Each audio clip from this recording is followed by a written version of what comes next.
Hello in Hockey Land, and welcome back for another season of Birmingham Bulls hockey.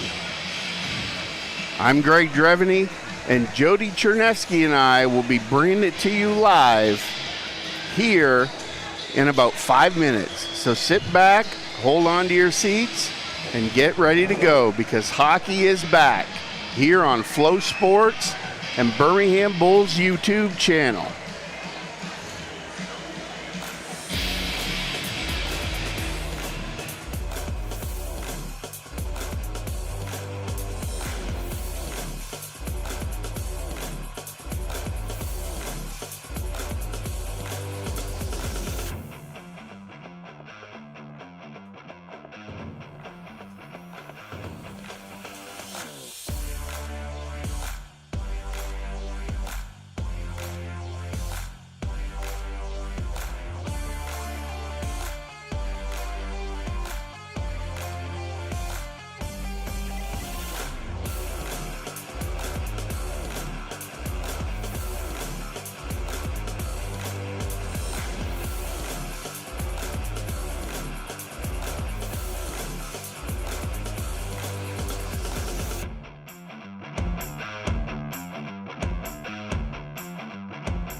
On the right, lineup is set and the roster's tight.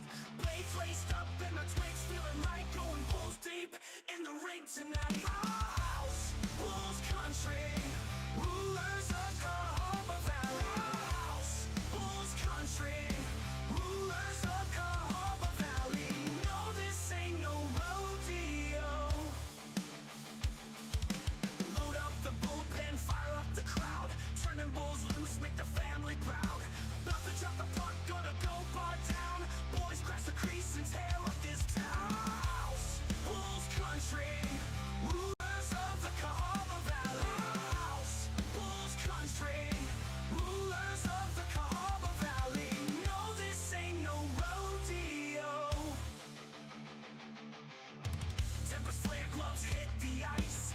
Kick his ass not once but twice. Down south losing is a sin. Bulls light the lamp and the good gods win. Steel on ice and hearts on fire. Every goal takes us higher and higher. In the valley under the stars so bright, we fight for glory, we fight tonight. Our house, Bulls country, rulers of Cahaba Valley. House, Bulls country, rulers of Cahaba Valley. No, this ain't no rodeo.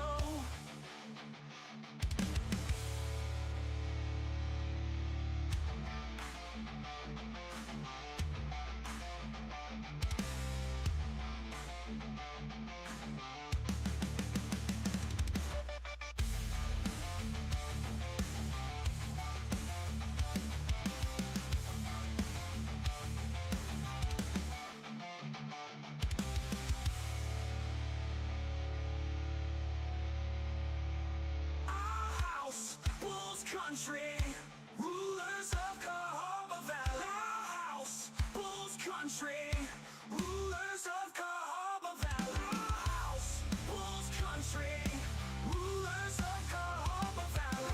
House, Bulls country, rulers of Cahaba Valley. No, this ain't no rodeo.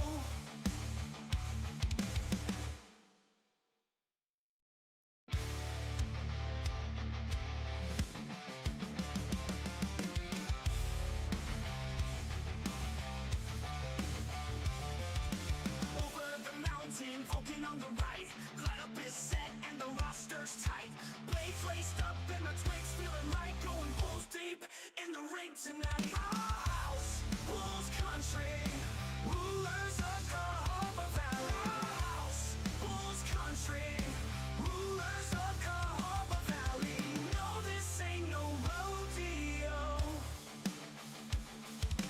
Load up the bullpen, fire up the crowd. Turning bulls loose, make the family proud. About to drop the puck, gonna go bar down. Boys, grab the patience,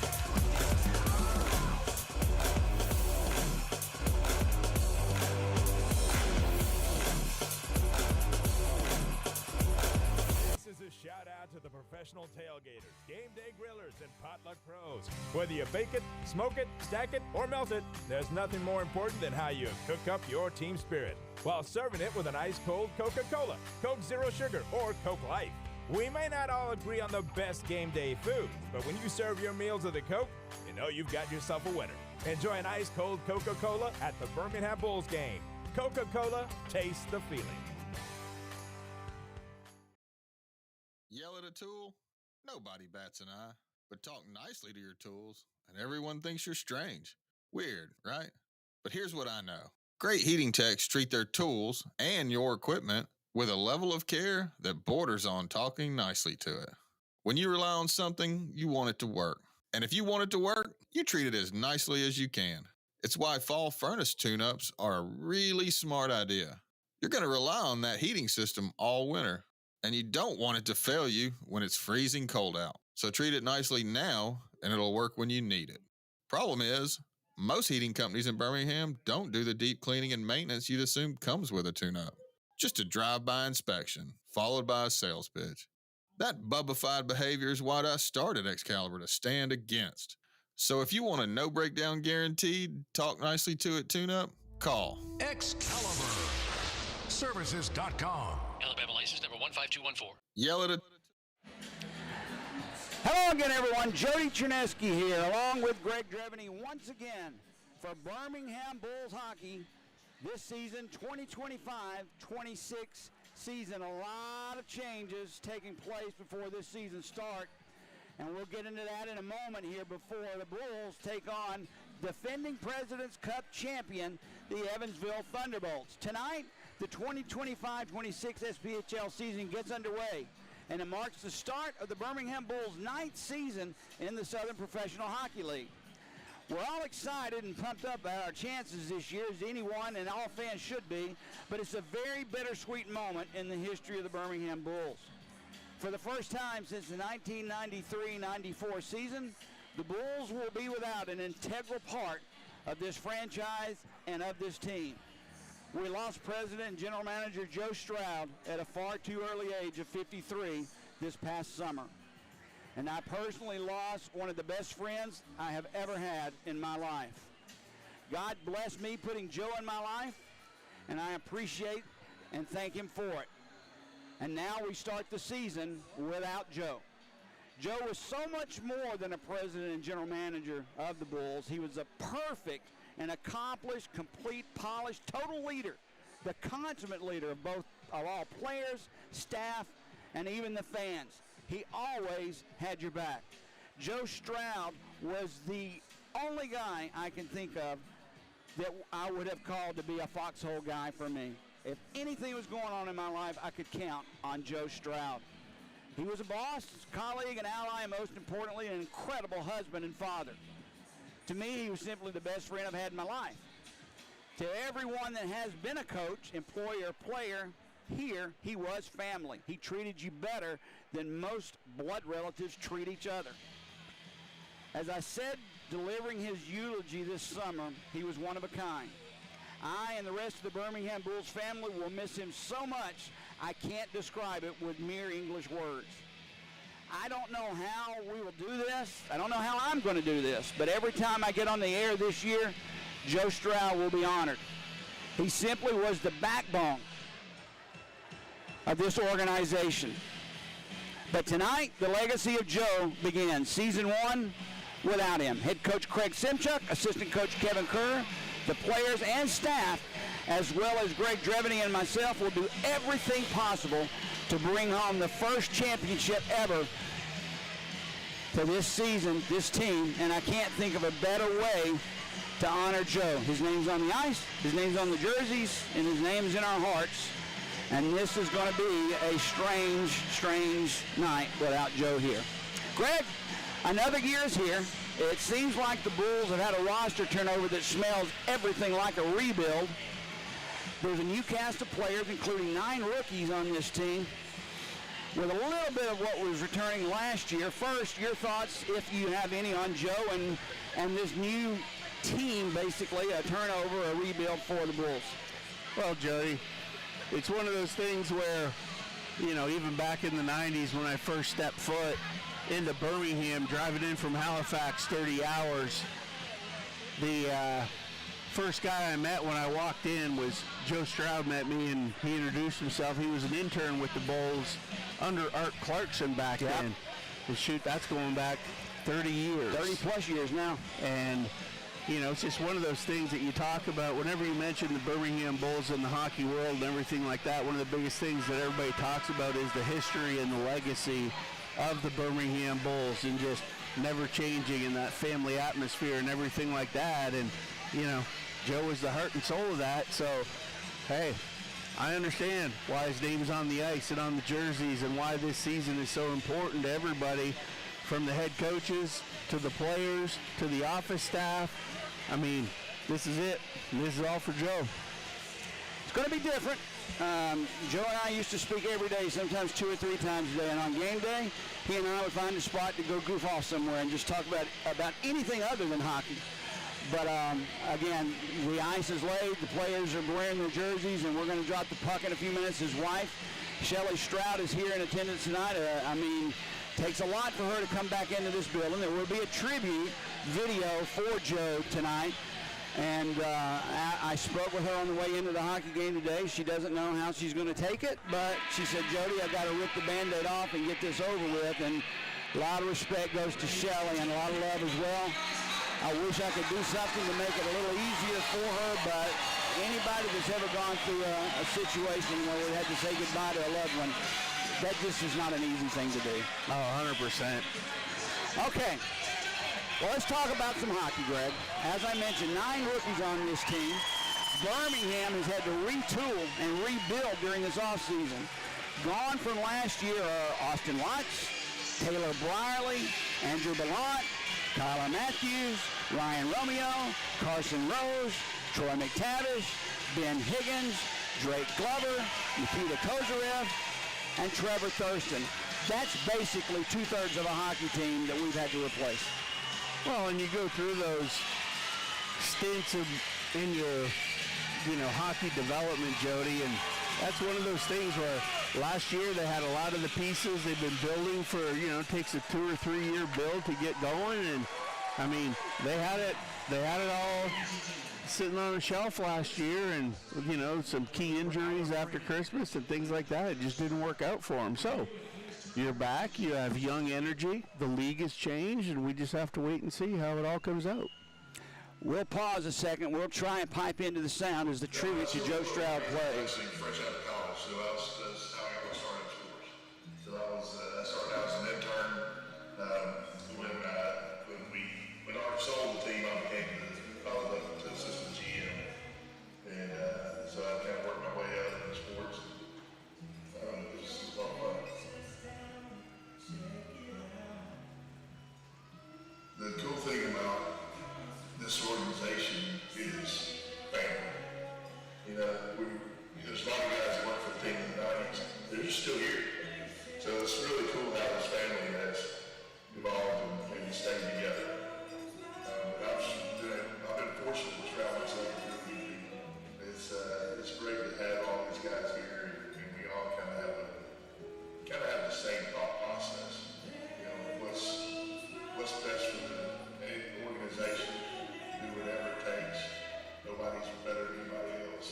And I've never asked my people to do anything I haven't done something with them. I think we got the best fans in the league. Of course, I'm sure every team will say that.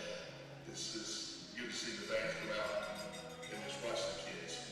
That's my favorite part, is watching the kids have a good time, dance around, and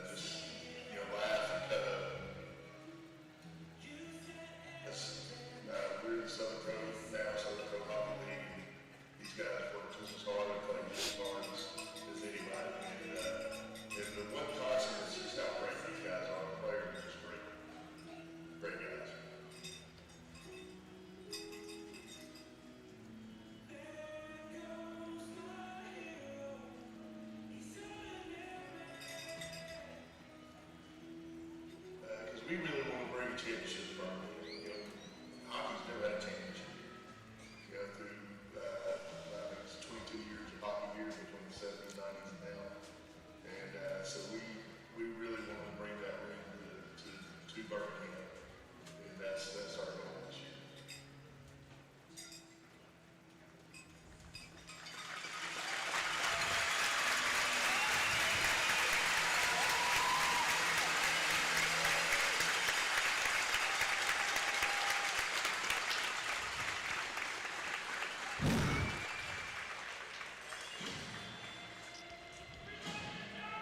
That wasn't easy. I think the song in the background said it all, Jody. You know, what a perfect intro to the season. There goes my hero. All right. We've got to shift gears somehow, at least I do, and focus now on the hockey game that's about to take place. I apologize for the emotions, but it is what it is. It's been 181 days since the Birmingham Bulls have laced up the skates, strapped on the pads, and stepped on the ice for a game. Between last game of the year we have in Knoxville and tonight. We mentioned, or at least I mentioned in the opening, all those players that were gone, from Carson Rose to Drake Glover to Kozarev and so forth. 96 goals. 96 goals are gone from last year. Retiring Austin Lotz took a team-high 20 wins and a 2.52 goals against, 921 save percentage out the door. This is a hard rebuild for both Craig Simchup and Kevin Kerr to undertake, Drev. And usually the rebuild is never complete at the beginning of the season. It goes on throughout the year.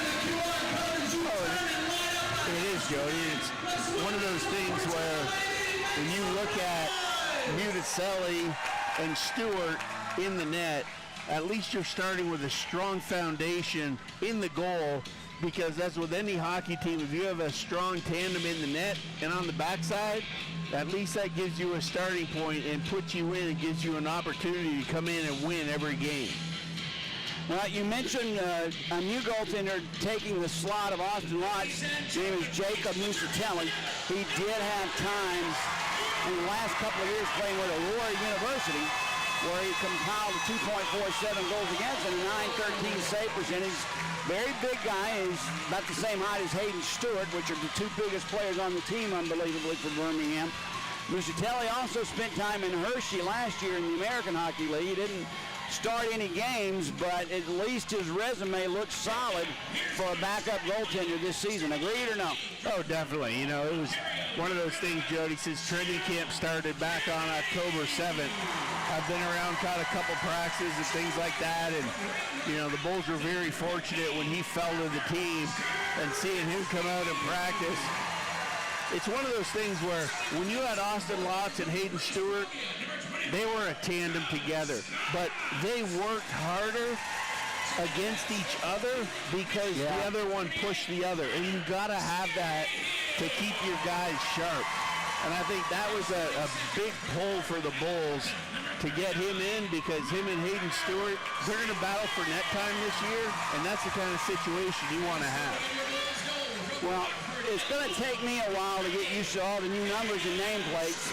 The rosters did not come out for public knowledge, that is, until yesterday late at night. So both announcers, myself, you, and the Evansville announcer, Tommy, down the way a little bit, we didn't have a lot of time to remember and learn and memorize everything, but we're going to do our best. The good thing is there are some returning Bulls that we can talk about from last year's team. You have, of course, the Lezianko twins, both Phil and Kip, and I'll get into that later. It's really hard to put these guys on this team because of where they're from and the immigration that's involved. Cole Youngworth is back. Connor Scahill is back. McGregor Sinclair, Jamie Dorsey. I mean, and of course Hayden Stewart. They're all there. That's the base, though, to which you're bringing in these new kids to build on, the foundation. Well, and that's true. You're exactly right, Jody. There's a lot of rookies out here, but it's one of those things where talent, sometimes it drops down, and sometimes that young enthusiasm is something you can harness, and maybe that will be an upswing for the Bulls. But we're going to find out here in a few minutes right after the national anthem. All right, we'll pause real quick for our national anthem.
Nice rendition of the national anthem. She had a backup singer in case you guys maybe heard something on the side.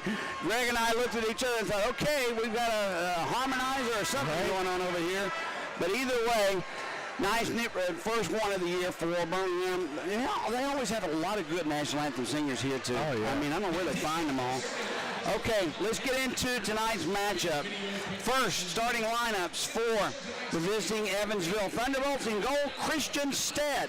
Christian Stead played in Norfolk last year in the East Coast Hockey League.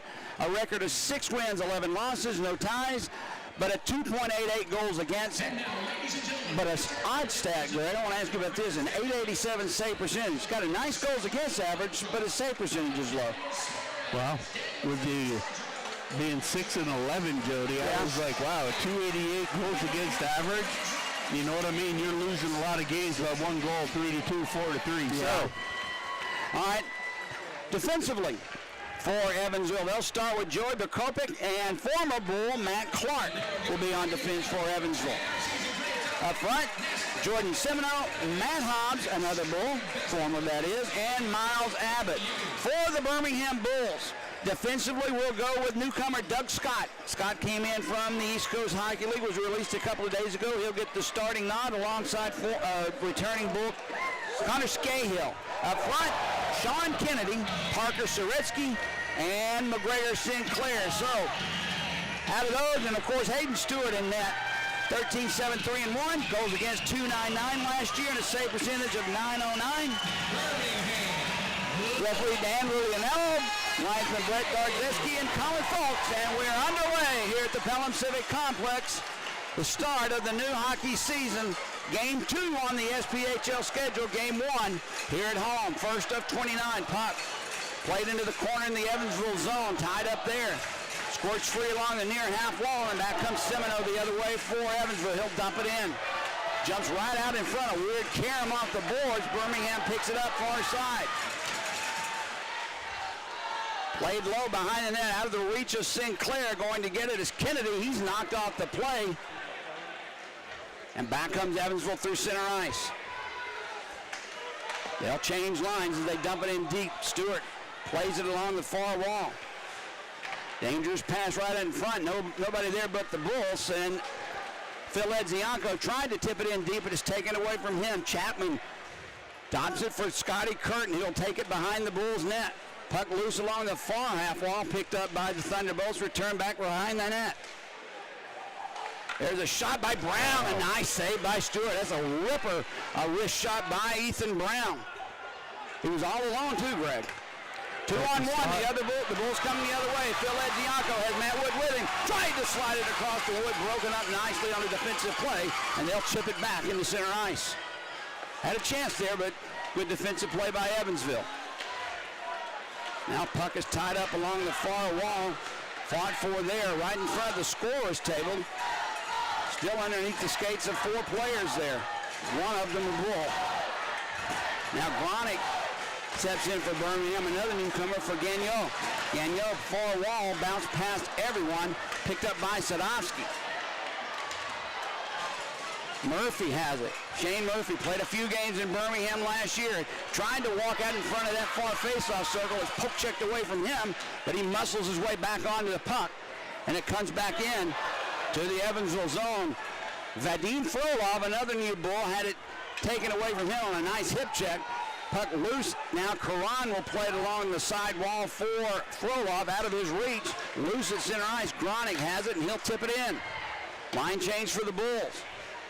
Just underway, 17:30 to go here in the first period, no score. Evansville in Pelham taking on the Bulls. First game of the year for both.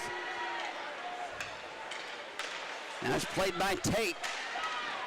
They'll chip it in where Miles Abbott sends it behind the net. Hayden Stewart had it for a moment, lost it. Gronick lost it as well. Played at the blue line by Berkopik behind the net. Evansville buzzing in the Bull zone. Centering pass through the slot. There's a shot taken, knocked down in front. It actually hit Matt Hobbs, Greg, and he'll come back in the Evansville zone. You can see Evansville, Jody. They're putting a lot of traffic in front of Hayden Stewart. 3 guys in the slot. Here they come. Tate, far wall, backhands one through the slot. No one there. It comes through the near wall. Kip Ledzianko gets it ahead, and here comes the Bulls. Herrera had it. He'll set it up. Far side for Phil Edzianko. Back to Herrera, who loses the puck, and big Jordan Semino skates away through center ice. Gets past Scahill. Avoids a check from Herrera. Played by Gagnon, far wall. Back to the slot. Contessa with a shot. Skate save on that left side by Stewart. Another time where Evansville could have easily scored, Greg. Definitely, and you saw Birmingham defender lost an edge there. That was Scahill. And going for that loose puck, he ended up just fell straight on his stomach right in front of the slot of Hayden Stewart. Gave Evansville a good opportunity. Ellis Laxonen tried to headman one up for Curtin. He gets out of his reach. Played along the far wall. Gronick tips it, and back comes the Bulls 2-on-2. Frolov tips it far side, centering pass. Save made, an easy one off the stick of Youngworth. The fans thought it was a good one, but really the routine save. There's a shot through traffic from the from the point. Save made by Stead, and Evansville will clear back to center ice. Yeah, it was Doug Scott. I like that look, Jody. Just a nice little quick low wrister in on net. Get bodies in front and make things happen. Frolov couldn't control the pass off his skate, but it does get down behind Evansville's netminder Stead. Bulls changing. Evansville will come out. Nice interception there by Sean Kennedy. He'll bring it back in the Evansville zone. 3 men back. Tried to center out in front. There it is there.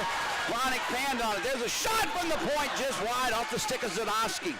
Now, in front, there's a shot taken by Kennedy. Sticked aside by Christian Stead. Puck loose along the near wall in the Evansville zone. They'll chip it out into center ice. Birmingham with a nice flurry there, Greg. Definitely. You can see the Bulls, Jody. They're hovering all around that net, and they're looking to utilize their speed here. Soretsky had it. He sends it back. It's taken away by Evansville in their own zone. Played along the far side. Berkopik has it. Ledzianko tried to take it away. Berkopik has control for Contessa. Sticked away from him by Sadowski. Kevin Sadowski, new defenseman. Now it's loose. Played along the near side in the corner, back out for Ledzianko. He can't chip it out. Muscled off the play by big Derek Contessa. A lot of big players on this Evansville team. Now it's taken by Berkopik just inside the blue line, deflected away by the Bulls' Matt Wood. Kip Ledzianko, no-look pass for his brother, Kip. Frolov having a little trouble, Greg, initially. That's the third time he has not been able to receive a pass, and there was only 1 man back between him and Stead as well. Well, that's another free puck compliment of the Birmingham Bulls, Jody, so there's some happy fan out there has a free souvenir to take home with them. But you know, for the most part, you could definitely see the difference in the two styles tonight, where you mentioned the size difference earlier, and you're not kidding. And it's one of those situations where the Jordan Semino, how tall he is, must be 6'5", 6'6", but he came in on Gagne behind our net, who's our defender, and it was like he was looking for a big hit, but it was like Gagne came up to about the middle of his chest, and he just kind of gave him a shot and did that. But I'm very impressed because even with the size difference, Jody, and Evansville finishing every check, every chance they get, the Bulls aren't backing down. So sometimes good things come in small packages. Face off outside of the Evansville blue line. Vadim Frolov for the Bulls. Patton takes it away, and here comes Evansville the other way. Laxonen sends one around the boards behind the net. Played near side for Gagnon. Gagnon chips it right through the slot. Birmingham tips it to center ice. Nice play by Herrera. Loses the puck, but he did deliver the check. Now Tate brings it back in the Bulls zone. And a glove save made by Hayden Stewart. And true to form, he holds on and will just take a draw in his own zone. Well, and that was one, Jody, where Hayden Stewart, he seen that guy shoot on him a lot last year in practice. That was Aiden Litkey coming in and ripping one on him, and Stewie made no mistake there. That was eyes high, and Stewart pulled that one down. He held on for a face-off here to his left. Matt Hobbs on the draw for Evansville. I'm getting tired of saying a former Bull, so I'll stop. Matt Hobbs is an Evansville Thunderbolt, not a Bull. Played along the walls behind the net. Abbott chips it. Pointing after it is Gagnon. Hobbs takes it away. He's hit on the play. Still trying to gain control up against the far wall. It's played by the Bulls and out. Vronick tips it back into the Evansville zone. Laxonen gets it for Tate. Nice play taken away by the Bulls. He just couldn't control it. That was Gagnon. Evansville will bring it back in the Bulls zone. Rolls one behind the net.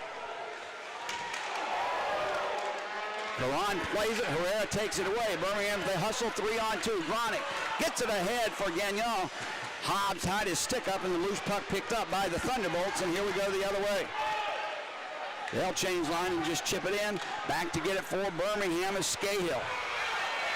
Now he loses it, giving it away. Semino, he tried to get it in deep, but off the skate of the Bulls and back in their own zone. Evansville will play it. Prokopic's pass knocked down by Soretsky. Couldn't control it. Matt Clark behind the net. He'll leave it for his defensive partner, Joey Prokopic, who's tied up. Puck comes free, losing that face-off circle. Back to the point, Scott. Scott lines up a slap shot deflected by Tate. Never got through, and Evansville comes the other way. Yep, shot selection there, Jody. A little quick wrister, and that's in on net. They just didn't have time to wind it up. Loose stick on the ice, a broken stick. They'll try and stick handle around it. Scott will curl around behind it in his own zone. He'll drop it off. Scahill ahead for Phil Edzianko on a nice pass for his brother Kip. Kip takes a hit, delivers it into the near corner. Played there by Wood, centering pass to Scott. Stick save made by Stead, and back comes Evansville the other way. Loose center ice, they'll just dump it in. Stewart plays it just out of the reach of Youngworth in the corner now. Kip Ledzianko chips it, but not out. There's a shot taken from just inside the blue line, wide of Stewart. Phil Ledzianko behind his own net. Looks for an outlet. Couldn't connect, but he does clear the zone into center ice. Vanderveen drops it back. Hadn't said his name tonight, but he's a big guy too. As I said, this entire roster for Evansville, I'm not sure if there's anybody under 6 foot. Yeah, a lot of big boys out there. Played behind his own net, Ellis Laxonen. Ellis spells his first name E-E-L-I-E-S, but pronounces it Ellis. That's an easy one for me. Played now by Sadowski for Birmingham. He tried to chip it up off the boards, missed pass, and it's taken in front of the Bulls bench by Contessa. Drops it off for Tate. Comes in one on. Oh, a save made by Stewart as Tate was in all alone. He has his own rebound. Bounces off of his stick, still with control of the puck. Tate with a shot up against that near pipe. And Hayden Stewart squeezing that pipe, knocks the puck down. And Hayden Stewart, if you ask me right now, has stopped 3 goals. It could be easily 3-0. Well, that's why we talked about on the lead-in of the broadcast, Jody, the importance of where you want to be solid And that's one thing with the Birmingham Bulls, and having Hayden Stewart back in the net for the Bulls is huge, because that's what it's going to take. It's a young team, you know what I mean? They're going to make mistakes, but I can take mistakes with the effort that we're getting right now. And for the Bulls, they just can't take their foot off the gas. Hobbs on the draw for Evansville in the Bull zone, loses it. Birmingham. Gagnon takes it, chips it out, 2-on-1. Kennedy has the puck. Kennedy takes the shot just wide of that far post, and the puck careens all the way back into the Bull zone. Bulls have had their chances too a couple of times. That one just never made it on the net. Gagnon has it. He's nobody in front of him. He'll take it in. He winds up. Slap shot. That one, I think Stead got a piece of it and goes wide. Now in front of deflection by Gagnon, and that one's out of play. Jordan Gagnon can play hockey, it seems like to me. At least that last shift was a good one. Well, and there he just broke his stick at center ice and just fell on his face, so that's a little bit of a comical moment there for everybody to rewind that one on the DVR and see. But you are 100% correct, Jody, and looking at his stats, he had some years where he had some big goals and assists, and it was like if there was a player that could play up and back, it would be like Gagnon's one of those guys. He's got a heavy skill set in the offensive category. Off the draw, Evansville controls. Try to head man one out. Bounces off stick back into their own zone. It's played now by Laxonen. He'll rip one around the boards. Never made it behind Stewart. Played by Birmingham's Caron. Philippe Caron, a newcomer, came into town a couple of days ago from the East Coast Hockey League. A lot of good things I'm hearing about Philippe Caron, not only on the ice but off the ice, Greg. As Birmingham still at the look out. That's a knee-on-knee hit. Yep. No call. Evansville players down, no call. Lezianko, Phil, it has really dodged one there. That puck is taken away from Caron. Almost got it out at least for Chapman, taken away by the Bulls. That's Scott. He'll drop it back for Caron. He'll skate away through center ice for Murphy. Just inside the blue line. He'll curl back. Murphy sends it far side. Played along the boards. Herrera has it. He's knocked off the play. It's taken by Evansville, and they'll send it out back into the Bull zone. Played behind the net. Caron had it knocked off his skate. There's a shot in close. Another save by Hayden Stewart. Dead to rights, Jody, right in the all slot. along. Now Dorsey missed a pass, and it comes back into the Bull zone where Cole Youngworth has it. Fans getting a little into this game here, maybe a little restless too. Shane Murphy, a weak backhand and pass, almost gave it up to Semino. Bulls having a little trouble exiting their own zone. Murphy with it. Finally gets it through center ice. Taken away by Berkovic. They'll slide it far side. Hobbs will give chase. Dorsey will catch up with the puck first in the corner for Youngworth. Herrera there with him. He'll chip it through to center ice. Just past Murphy. And it's taken by Berkovic now in his own zone. Curls away from Shane Murphy. Hobbs, nice pass far side. Back into the Bull zone. There's a shot save again made by Stewart. Loose puck along the near side. Abbott had the puck. Stewart made the save, got his own rebound back, couldn't get another shot off. Again, Evansville keeps the puck in the zone. Hobbs has it. He'll just tip it in on for a line change. No stoppages of play. It's just up and down into an action right now. That one is a close one. As Soreski avoided the check, chips it ahead for Kennedy deep into the Evansville zone. Vanderveen knocks him off the play, and the puck comes all the way back into the Bull zone, and this one will be icing. You can definitely see, Jody, that the Bulls definitely their best zone so far tonight, or even their best two zones, are the neutral zone, how quick they transition through it, and then the offensive chances they've had. They've done a great job coming across the blue line. They're not just okay with, taking weak perimeter shots in on net. Guys are curling, delaying, coming back against the boards, going against traffic, waiting for support to come in. and they've really had some good scoring opportunities here on Stead, and Stead's held them in, but not to the degree that Hayden Stewart has. No, you're right. And then you talk about the fans, they see all that, great action in the offensive zone, and there's so much to get pumped up about, but then it's like in the defensive zone, that's where the Bulls are still trying to figure that out and picking up their assignments and just making the simple plays when things aren't quite going your way in your defensive zone.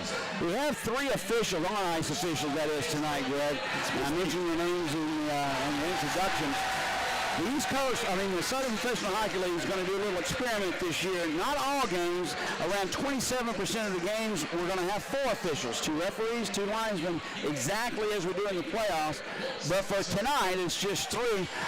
I wish we had the manpower, but that's the problem. There's just not enough officials to put 4 men on the ice every game. Well, it's one of those things, Jody, where you talk about the clock speed of this game, how there haven't been many whistles. It's kind of been end-to-end action, and there's been a couple of plays on both sides that, in the past when we had 4 men, there might have been a penalty here or 2 called. But you know what? I like this style of hockey. They're letting them play, and this is what it's all about.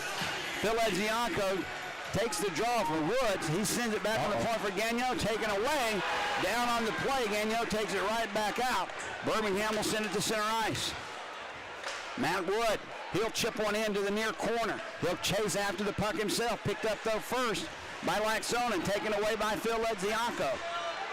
He's knocked off the play by Laxonen. Loose puck, played behind the net. Scotty Curtin will get chase. Avoids the check from Sadowski. Played back at the point, Wood.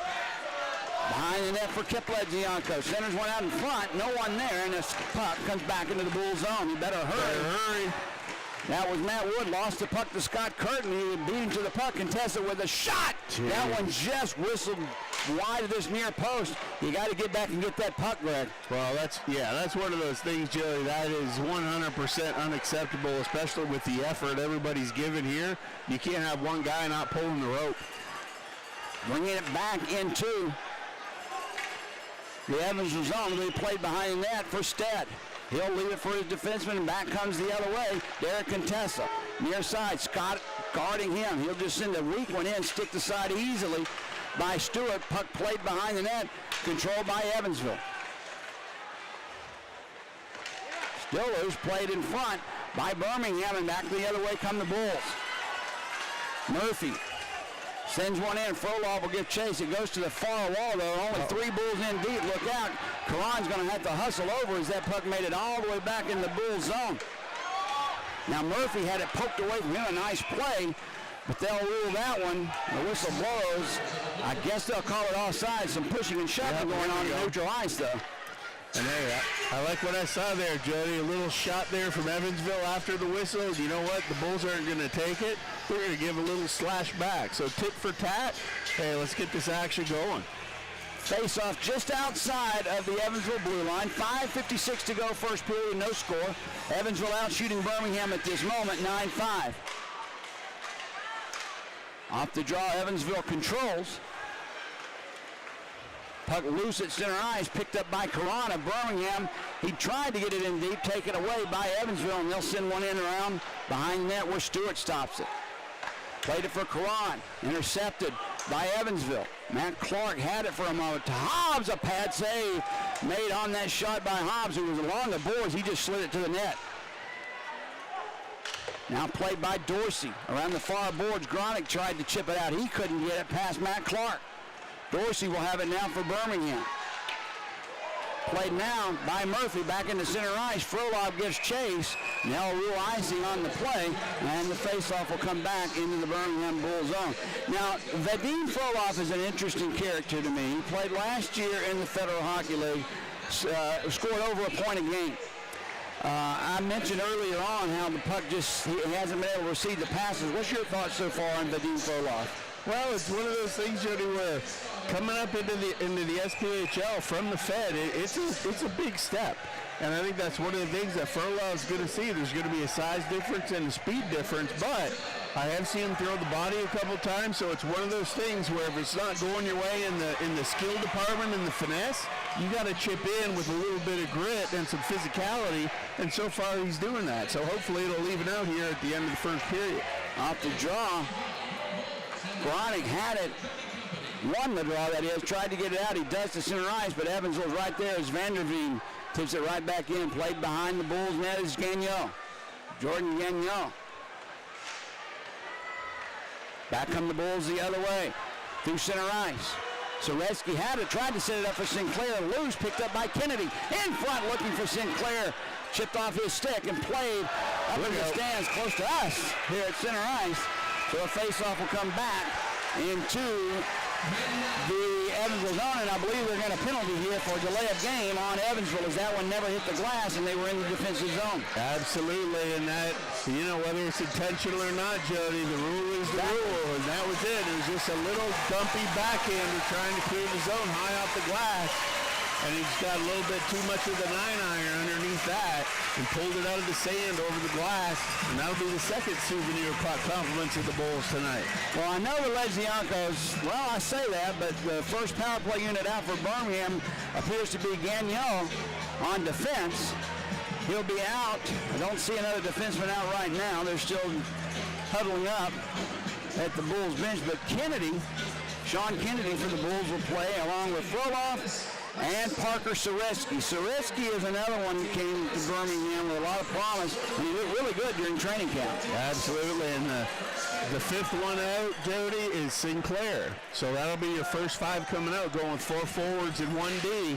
And that D, Gagnon, he's a nifty skate handle, or skate. Yeah, he's a playmaker. Exactly.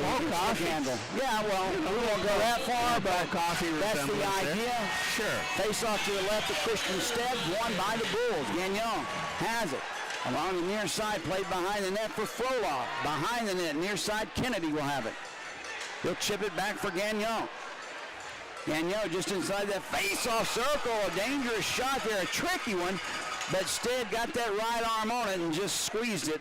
Face-off again in the Evansville zone. Well, when you talk about those offensive skills of Gagnon there, Jody, and you saw him come in, as soon as he realized that he had that top of the box and in that shooting lane, he took it for a screen on Stead, and with a good shot, high blocker, Stead just made the save. On the draw, Frolov had it, lost it, gets outside the Evansville zone where Gagnon will take it. He's watched by Miles Abbott, chips it ahead to Sean Kennedy. Far side, Soretsky. Gets it ahead to Frolov, who will bring it in the Evansville zone. He's hit on the play, but he maintains control of the puck down low. There's a block! A centering pass. Soretsky didn't get all of it. He was right there parked at the near post. Played now behind the net. Sinclair. He's knocked off the play. Loose puck picked up by Hobbs for Evansville. He'll smack one right in on Stewart with a stick save. Yeah, even though we're on the power play, Jody, that was a tough shift for Sinclair. He took a lot of punishment from the first draw right to the very end there and paying the price in front of the net. Phil Ledzianko will bring it in. Tried to split two. Drops it off. Save made. Rebound.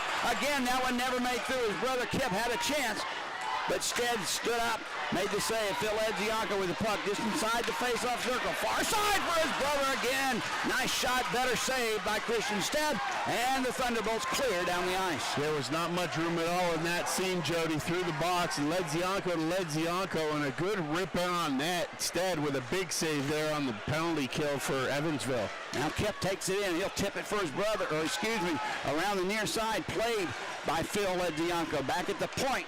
Gets past Sadowski, keeps it in barely. Back at the point, Sadowski has it. Near side, Phil Ledzianko. Down low, played for Wood, and score! Shane Murphy took the pass on the power play, and the Birmingham Bulls take a 1-0 lead. And you saw the Bulls there, Jody. So often you see it. Coming down, they work the puck. Load it high across the top of the blue line, throw it down low, and the play 9 times out of 10 is to go straight across the crease. But Murphy was right there in the slot, wide open, and the little chip pass to Murphy caught Stead with a good low shot, beat him on the glove right inside the post, and that's where you want to put him. We know Wood will get a primary assist. He's the one that fed the puck to Murphy. I'm not sure if there'll be a secondary assist or not. But Birmingham on the power play takes a 1-0 lead. Time of that goal, 16:58. Here's the call. And number 29, Shane Murphy! His first goal of the season. The assist, number 48, Matt Wood. And number 91, Kip Ledzianko. Powerade. So Ledzianko, Kip that is, and Matt Wood on the assist. Murphy, his first goal.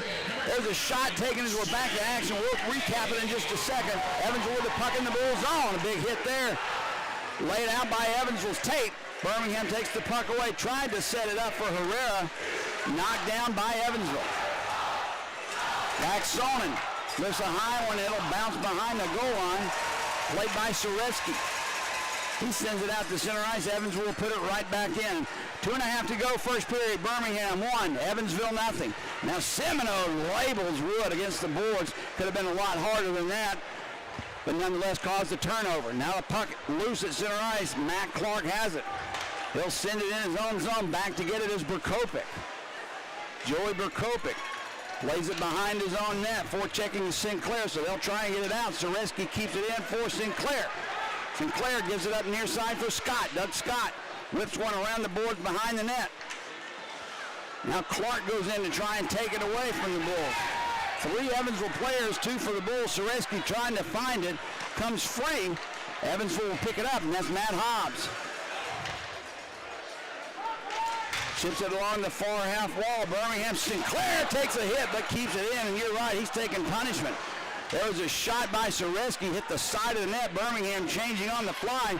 Phil Ledzianko had it poked away from him by Tate. Still loose along the boards here. And finally, Evansville clears. No icing as that came right in on Hayden Stewart. And it's played by Scahill. Through center ice, Phil Ledzianko chips it in. Now McPhee had it taken away from him by Birmingham. There's a shot around the boards. He gets free. Look out. Here comes Evansville the other way. There's a shot. Another pad save made by Stewart and a rebound off the blocker as well. Stewart showing out here in the first period as Kip Ledzianko will send one in far side. Last minute of play here in the first period already, Jody. Up and down into an action. Like I said, very few stoppages. Birmingham's Young with a shot that goes wide. Phil Ledzianko had the rebound, just not enough room to stuff it in that near side. Ledzianko has the puck along the board, tried a centering pass right onto the stick, though, of Scotty Curtin. Here comes Evansville. McPhee had it, tried to center it, taken away on the check. Here comes Birmingham's through center ice. That's Karan, the defenseman, will play up front. Karan, Philippe Karan centers one out in front, knocked away by the defense of Evansville, and Ethan Brown will take it there. We're down to 20 seconds to go here in the opening period. Birmingham 1, Evansville nothing. Good job there by Youngworth on that 3-on-1, Joe. He just got his skate on that pass across the slot, and that took that one out of play. Now Vanderveen had a little trouble with it. They'll get it in. They're under 3 seconds to go. I don't think they'll get another shot off, and they don't as the horn goes. Yeah, look out. And now you've got Semino. Always seems to happen at the end of any period. You're going to have a little pushing and shoving, a little word battle back and forth, but they're still gathered up. Semino wants to bark at someone, and that's not someone I would want to meet in the dark alley at night. No, definitely not, Jody. It's one of those things, a couple of points here. Number one, first, going back to our media day, and Shane Murphy, where we did the Flow Sports shout-out on your first goal of the season, and Shane Murphy's shout-out goes to, remember this one? Whoever assisted me on the goal. Yeah, he did say that. So guess what? Matt Wood, you get the Flow Sports shout-out Along with Kip. Yeah, along with Kip on Shane Murphy's first goal as a Birmingham Bull. At the end of one period of play, Birmingham on the power play goal by Shane Murphy takes a 1-0 lead in the locker room. And Greg, just to, in full disclosure here, when we watched the warm-ups, actually when I looked at the rosters and I saw the size discrepancy between Evansville's Giants and Birmingham Skaters, if you will, it's a huge difference. I wasn't quite sure what to expect. I do know that Evansville can knock you in the next month if they want to, as they showed last year, winning the entire league championship in the President's Cup. But That said, I'm very, very impressed with the fight, the skating that the Bulls took it to Evansville in that first period. There's 40 minutes to go, but nonetheless, I was very impressed with their answer to that size. Well, it's one of those things, Jody. If you don't have that physical size, you have to make up for it somewhere else. And that is one thing that I do like with this Bulls group so far is their speed and their tenacity. And hey, you got to like what we saw in that first period. And I'll even say, for the first 10 minutes, both teams were going 100 miles an hour. But towards the end of the first, I think that the Bulls had a little more wind, and they kept up their speed, and Evansville seemed to slow down just a little bit. So let's not forget this. The first 3 scoring chances of this game could easily have been goals, and they were all for Evansville. Hayden Stewart coming up big for the Bulls. Well, there's one of those things, when you mentioned in the period that Evansville had 5 shots on net, I was like, yeah, 5 shots on net, but every one of them, except the wrister from Licky inside the blue line, was a dead-to-rights, point-blank scoring opportunity, and Hayden Stewart bailed them out 4 times out of 5. All right, we're going to take a quick break, play one spot for you, and when we come back, former Birmingham Bull Austin Lotz will sit in with me for a few minutes. We'll talk about what happened last year, what happened in the offseason, what he's doing this year. He's still, of course, involved with the Bulls, and I hope does the same thing you did, Greg, sticks around for life. But we'll talk to Austin in a minute. Stay with us. Score at the end of one period of play. The Birmingham Bulls won. The Evansville Thunderbolts, nothing. You are the barbecue boss, the sultan of spatula. And upon the first bite of Whataburger's barbecue bacon burger, you think, hey, I could make this. Your barbecue sauce might not be as smoky, and you probably wouldn't put both smoked cheddar and Monterey Jack on it. And you... Wait, is that bacon? Good thing there's room for more than one poobah of the pit. Good thing there's the limited-time barbecue bacon burger at Whataburger. Okay, Jody Chernesky back at the Pelham Civic Complex at the end of one period of play. Birmingham leading Evansville by a score of 1-0 on the strength of a power play goal by Shane Murphy. Assist on the play to Matt Wood and Kip Ledzianko. And joining me now is former Bull. It seems like everybody that comes up here is a former goaltender. You know, Greg Dreveny, of course, the goaltender in the 90s for the Bulls, my regular partner here for color. And I'm joined by Austin Lotz, who the last thing I remember about you, Austin, was the trouble you had skating from the right end of that crease to step off the ice. And it broke everybody's heart. But at least now I see a smile on your face. I know you had tears running down your eyes that night and holding on to your son. I don't know if anybody can put into words what it's like to realize I'm done. You know, I quit in college. I wasn't good enough to play college baseball. I tried, but I knew I was done because I couldn't hit a slider. Tell us what your feelings were as you were the backup that night. Hayden was in the net. As you saw, we were going to lose that game in auction. The season was over. What was going through your mind? I mean, up until the final moments, honestly, there was probably denial for the first minute or last minute or 2 of the game. I think they scored a goal to kind of seal it with like a minute or 2 left. And it wasn't until that moment where I was like, oh, this is it, you know. Leading up till they scored that goal, I was thinking, we're good, we're going to score, there's no way it goes down quite like this, you know. So those emotions that you talked about, from me skating to the bench or the crease to the gate, they were real, man. It all came on me. I didn't have any time to prepare because I really didn't think it was going to happen until pretty much right when it did. So the emotions were, I mean, it was a lot of sadness, obviously. I've played hockey my whole life, you know. I've played pro. I've been blessed. I've been so lucky to play pro for the last 9 years. And 5 or 6, well, just over 5 of those years were here in Birmingham. Yep. So it wasn't just the fact that my hockey career, my playing career was done, it was also that my Bulls career was done. And it's hard to explain, but believe it or not, I was ready at that moment, but still, that moment and stepping off the ice for the last time, and also not completing the goal of winning a championship for this organization. It was a tough tough speed bump to get over, but I really do mean it when I say that I was ready to hang them up. You know, a lot of really good things come and have came so far in my life because I've hung up the skates. I've got, as most people know, I've got a wife and a kid, and that comes with certain responsibilities, and it was just time. But yeah, I definitely wish that we could have got the job done when I was in the pipes, that's for sure. You know, I remember last year, we went to a theater in Birmingham to watch a video premiere, taping, whatever you want to call it, showing of a film that they're doing a documentary on the Birmingham Bulls. And I can remember walking up on the stage, because Greg Drevin and I were part of it, and you were there along with a few other guys. And I remember distinctly when you handed the mic, they were taking questions from the audience, and all of a sudden I hear a pretty little voice. I didn't see who it was, but I could tell by the voice it was a beautiful woman. Simply ask you, how long are you going to do this? Did you know that at that moment that this was it for you, that this was going to be your last year? Well, I mean, honestly, before that moment I knew. You know, it was like, so for those of you who don't know, Jody's talking about my wife, Caitlin. Yeah. No, it's a decision that obviously her and I had to make together. You know, like we both kind of knew, honestly, 2 years before last when we went to the championship, that year, we went into that year thinking this one could be it. And obviously it wasn't. We decided at the end of the year that it would be good for me to play another year, and the following season is when I had hip surgery. Right. So then it was like, okay, we're not ending like that, you know? And last year, contrary to probably what most people think of last year, for me, it was the most fun I've had playing hockey ever.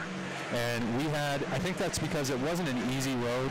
We were decent at the beginning, but then we had a huge downfall. We were riddled with injuries. A lot of our guys were called up. I mean, I know you remember. We called every game. Yep. We went through a real tough patch probably for the whole month of January. Yep. Probably leaked a little bit into February. But to me, coming out of that and going on the hot streak that we did, it just makes you appreciate those wins so much more. And when you can get through all the crap together as a team, as a group of individuals coming together as a team, it brings you closer, and it just makes everything so much more enjoyable. So for me, again, that even mid-January, but especially once we started winning all those games towards the end of the regular season, I thought, my God, like the stars are aligning. Here we go. Everyone knows I'm retiring. Probably 5 or 6 of my teammates that have been here for a couple of years as well. We all knew they were retiring, or at least we did amongst the boys. So I was like, the stars are aligning. This core group is going to get it done for this city, and we're going to go out champions. And I've said this to a lot of people, but we went into a Friday night 7 o'clock game with a 1-0 series lead. Less than 24 hours later, I know you know this, but less than 24 hours later, our season was done. Yeah. So it was a tough end to a really good season, but isn't that the way playoff hockey is? You're on top of the world, it seems like, in the second period, or 5 minutes ago in the third period of one game, and the next 3 minutes into the first, you're thinking, we're in trouble. You got that right. So, but that's the beauty of hockey. It's the greatest sport in the world. I've always said that. Before we get into what you're doing now, tell me, you spoke about your hip surgery, and I've had 2 of them. And you and I talked about this when you were going to your rehab. I said you were concerned. Yeah, I was very concerned because I know it's not an easy surgery to get over, and you're not just going out there taking notations and working on a computer. You're doing splits and all kinds of things with your body that shouldn't be done. Yeah. Tell me now, while it's over with, how difficult that time was to go from rehab to playing again. I'll tell you, the stretch of probably 3 months from, I think I had surgery on December 4th, and they cleared me to play, it must have been the first week of April, maybe last week of March. It was supposed to be a 6-month recovery. Yeah. And that's what concerned me. Yeah, and I remember you vocalized that a few times to me, saying not to rush it. And it was tough, but it wasn't like it wasn't mentally tough, because I was able to I was in the gym. I was at the rehab facility. I was with the guys, as you know, and you probably didn't like. I was on the ice fairly quickly, so there wasn't much time. But it was more so the physical effort that was really hard, but it's because I wanted to return so bad.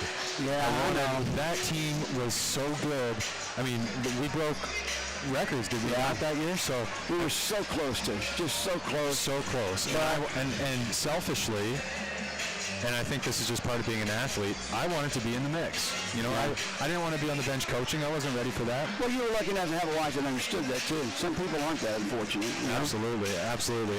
And I was lucky. I had Will Burgess, our strength coach. He was working extra with me when I say every day, I mean every day. Mark Bernier, our physical therapist, he was with me 3-4 times a week. Normally for that you go in twice a week and do stuff on. He was seeing me extra time. So I was putting in, and other people were putting in the effort to get me ready, and credit to them, they got me there. It's just it wasn't right to put me in at that time. All right, let's shift gears now and talk about what you're doing. You're obviously, hopefully, not going anywhere. I hope you'll be a part of this organization and franchise for as long as you want. But shifting from player to front office to community, tell us a little about what you're doing for the Birmingham Bulls right now. Yeah, we played around with it quite a bit this summer, trying to figure out what role would be best for me within the organization. I think we had as you said, it was a mutual feeling that I wanted to be within the organization. I wanted to stay here, and the organization wanted the same thing. So what we landed on is a public relations role. It's somewhat part-time, but the beauty of it is I get to be here at every single game. I get to see the fans on the other side of the glass. A lot of the people I already know from seeing away from the game itself. But anyways, so that on top of what I've really always wanted to do was be a goalie coach. I love being a coach. It's one of the most rewarding jobs I've ever had, whether it's working with a 7-year-old on the ice or now doing it with our professional goalies. So yeah, in a goalie coach role now, it's a unique relationship working with Stu. Yeah, I bet it is. Him and I had to kind of goalie coach ourselves over the last 4 or 5 years. You pushed each other. You pushed each other every day in practice, and it paid off. But yeah, I can see what you're saying. I know you've been working with kids before in the past, even when you were playing for the Bulls, is helping them with their goaltending and such. But that's a role. You know, this town has had hockey for 50 years, but for whatever reason, I don't know how to describe it. The youth hockey in this town is very strong, but it takes people like you, young players like you, to come out and push it a little bit further. 100%. Yeah, you gotta. It's like anything else, you know. You want when I think experience goes a long way. It goes further than people actually really consider. You know, like the experience that I've gained over my lifetime of being a goalie, whether that was minor hockey, junior hockey, professional hockey, what have you. There's value to that, and there's things that you learn that your average Joe doesn't. Just because you watch videos on Instagram or YouTube, you can't learn how to play hockey watching a computer screen. Just like I'm not pretending to be an accountant and handle your money. You can't coach your kid how to be a goalie better than I can. You know, that's the way I look at it, and with everything that I do as I've gotten older, when I meet someone and I realize how much experience they have, I respect it and appreciate it and value it more, just based off of my goalie coach experience. Before we break, and I take my last break before the second period, tell us, when the fans come in this building or outside when it's not a hockey night, how are you interacting with them? Is there something going on where if they can take part in that you're a part of? I know you were talking to people up front tonight, but other than hockey nights, tell us exactly how they can still stay in Austin Watts' life. Yeah, I mean, aside from, I guess, outside the doors of this rink, I'm here all the time. But anything like community events, you know, we want to do a lot more with the Bulls this year inside our community. We want to be visiting, whether it's going to children's hospitals or doing more with veterans, going to more schools. We want to be doing all of that stuff. We think it's very important. So you can find me kind of doing some of those different things. I mean, outside of that, you can find me, I don't know, at my house watching football and hockey. But just stay involved. I mean, good people like you are not easy to find, and when and like with Greg Dreveny and several others, Phil Roberto comes to mind, Brent Hughes, J.C. Stewart. I mean, so many old hockey players come here and they just don't want to leave. It's addicting. It's everything, anything from the weather to this building itself with all the people that comes with it. It's just a special place. All right, well, listen, Austin, thanks for coming by. I know you got work to do, and we got a second period to play here. Good first period you missed, by the way. I know. So, thanks, Jody. Okay, stay with us there while we'll take a break. When we come back, second period action. Birmingham 1, Evansville nothing. You're listening to Birmingham Bulls Hockey.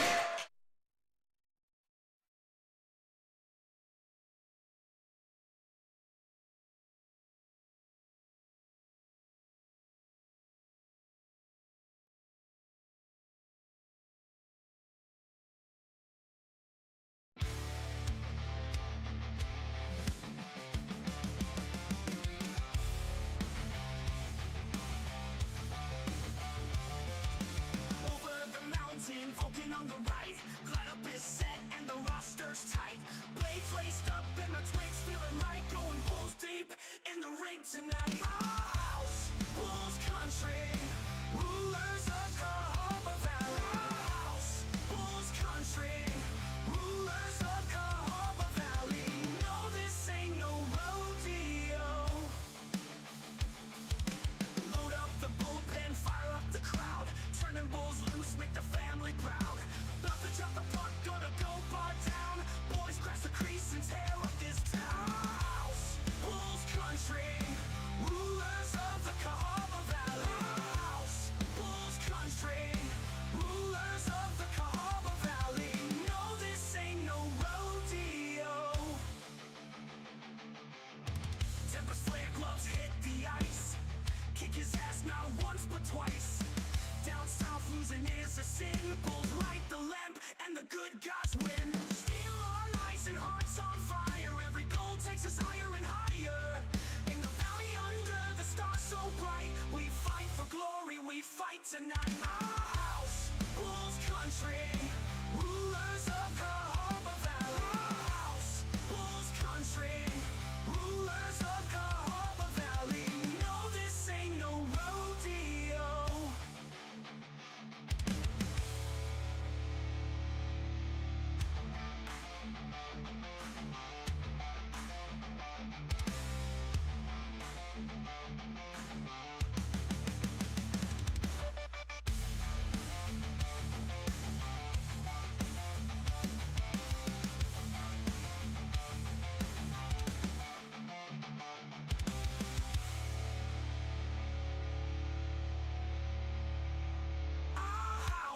Bulls country. Okay, welcome back to the Pelham Civic Complex. Jody Chernesky here along with Greg Dreveny. About to start the second period of play. Birmingham on the strength of a power play goal from Shane Murphy, leading by a score of 1-0. Both teams 11 shots on goal in that first period. And again, I still say Hayden Stewart is the story of this game so far. Definitely. Hayden Stewart and the Bull speed against Evansville's size, and we'll just see the first 20 minutes. It's easy to keep it up, Jody, but now we're going to see. I will say that in training camp there has been a lot of conditioning by the Bulls, and I think that we'll see how that plays out, because for the first period anyway, I will say that the Bulls kept their foot on the gas all the way through the first 20 minutes. I'm not sure what the delay is, but referee Dan Lulianello over at the scorer's table, at one of the penalty boxes, that is, seems to be talking about something. The clock looks like it's good to go. Of course, it is first night, opening night. Things happen like, one of these days we'll talk about what happened to me and you tonight. But opening nights are never, ever problem-free. Oh yeah, especially when on the setup, it's like everything, there was a test run done Tuesday night, and that's interesting. Because when we came in, Jody, no internet, no anything, and we were like, uh-oh. Yeah, well, we were, to be quite honest with you folks, wondering if we were going to make it on the air tonight. And about an hour, maybe less than that, 50 minutes before face-off, we finally got things straightened up. Thanks to Pat Johnson and the help of multiple several other employees, and All right. Back to action we come. Birmingham's Kennedy with the puck off the draw. He'll circle back in his own zone. Sets it up for Parker Sareski, who'll send it in. Now Sinclair taken down on the player, lost an edge one, but either way, he jumped right back up in Christian Stead's face. Puck comes all the way back down in on Stewart, who just puts the mitt on it, and he'll have a face-off in the Bull zone. What happened to Sinclair there? I just saw him go down.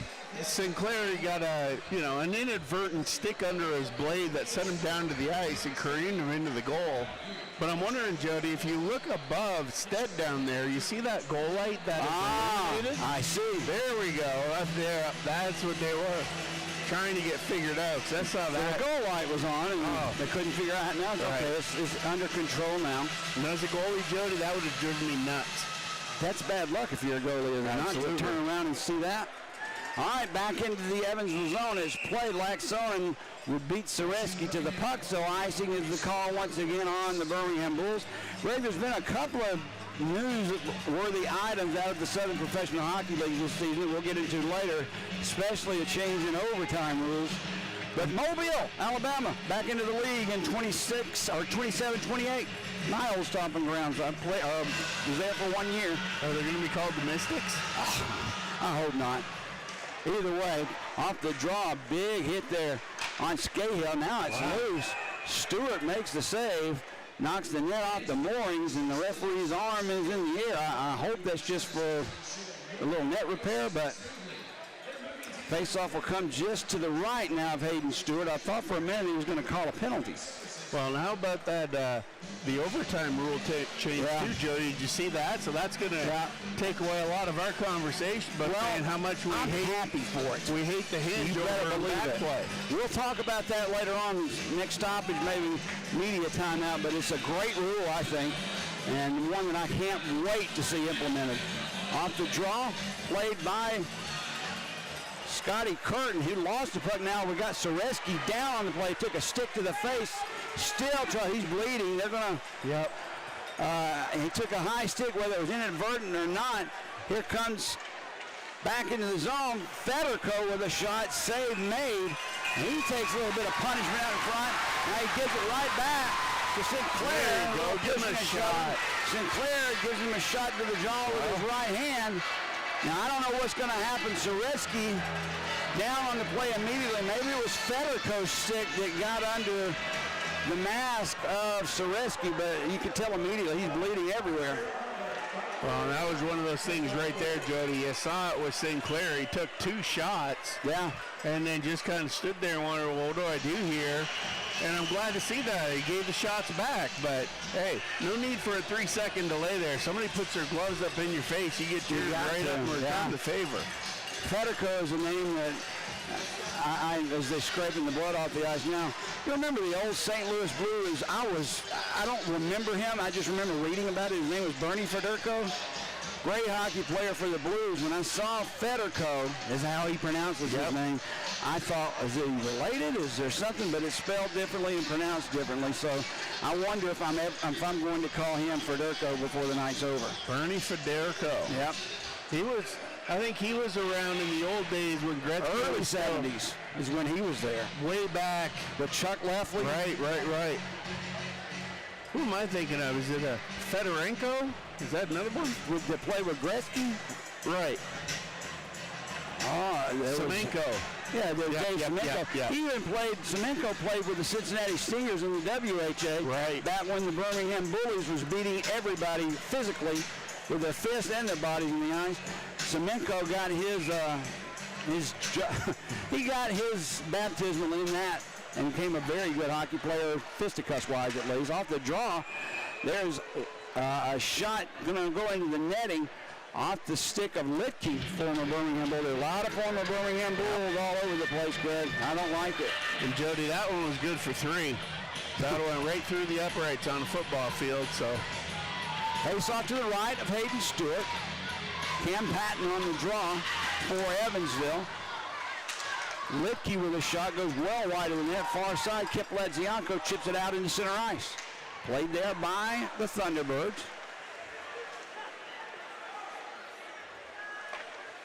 Youngworth had it, lost it. Contessa centers one out. Litke had it bounce off his stick.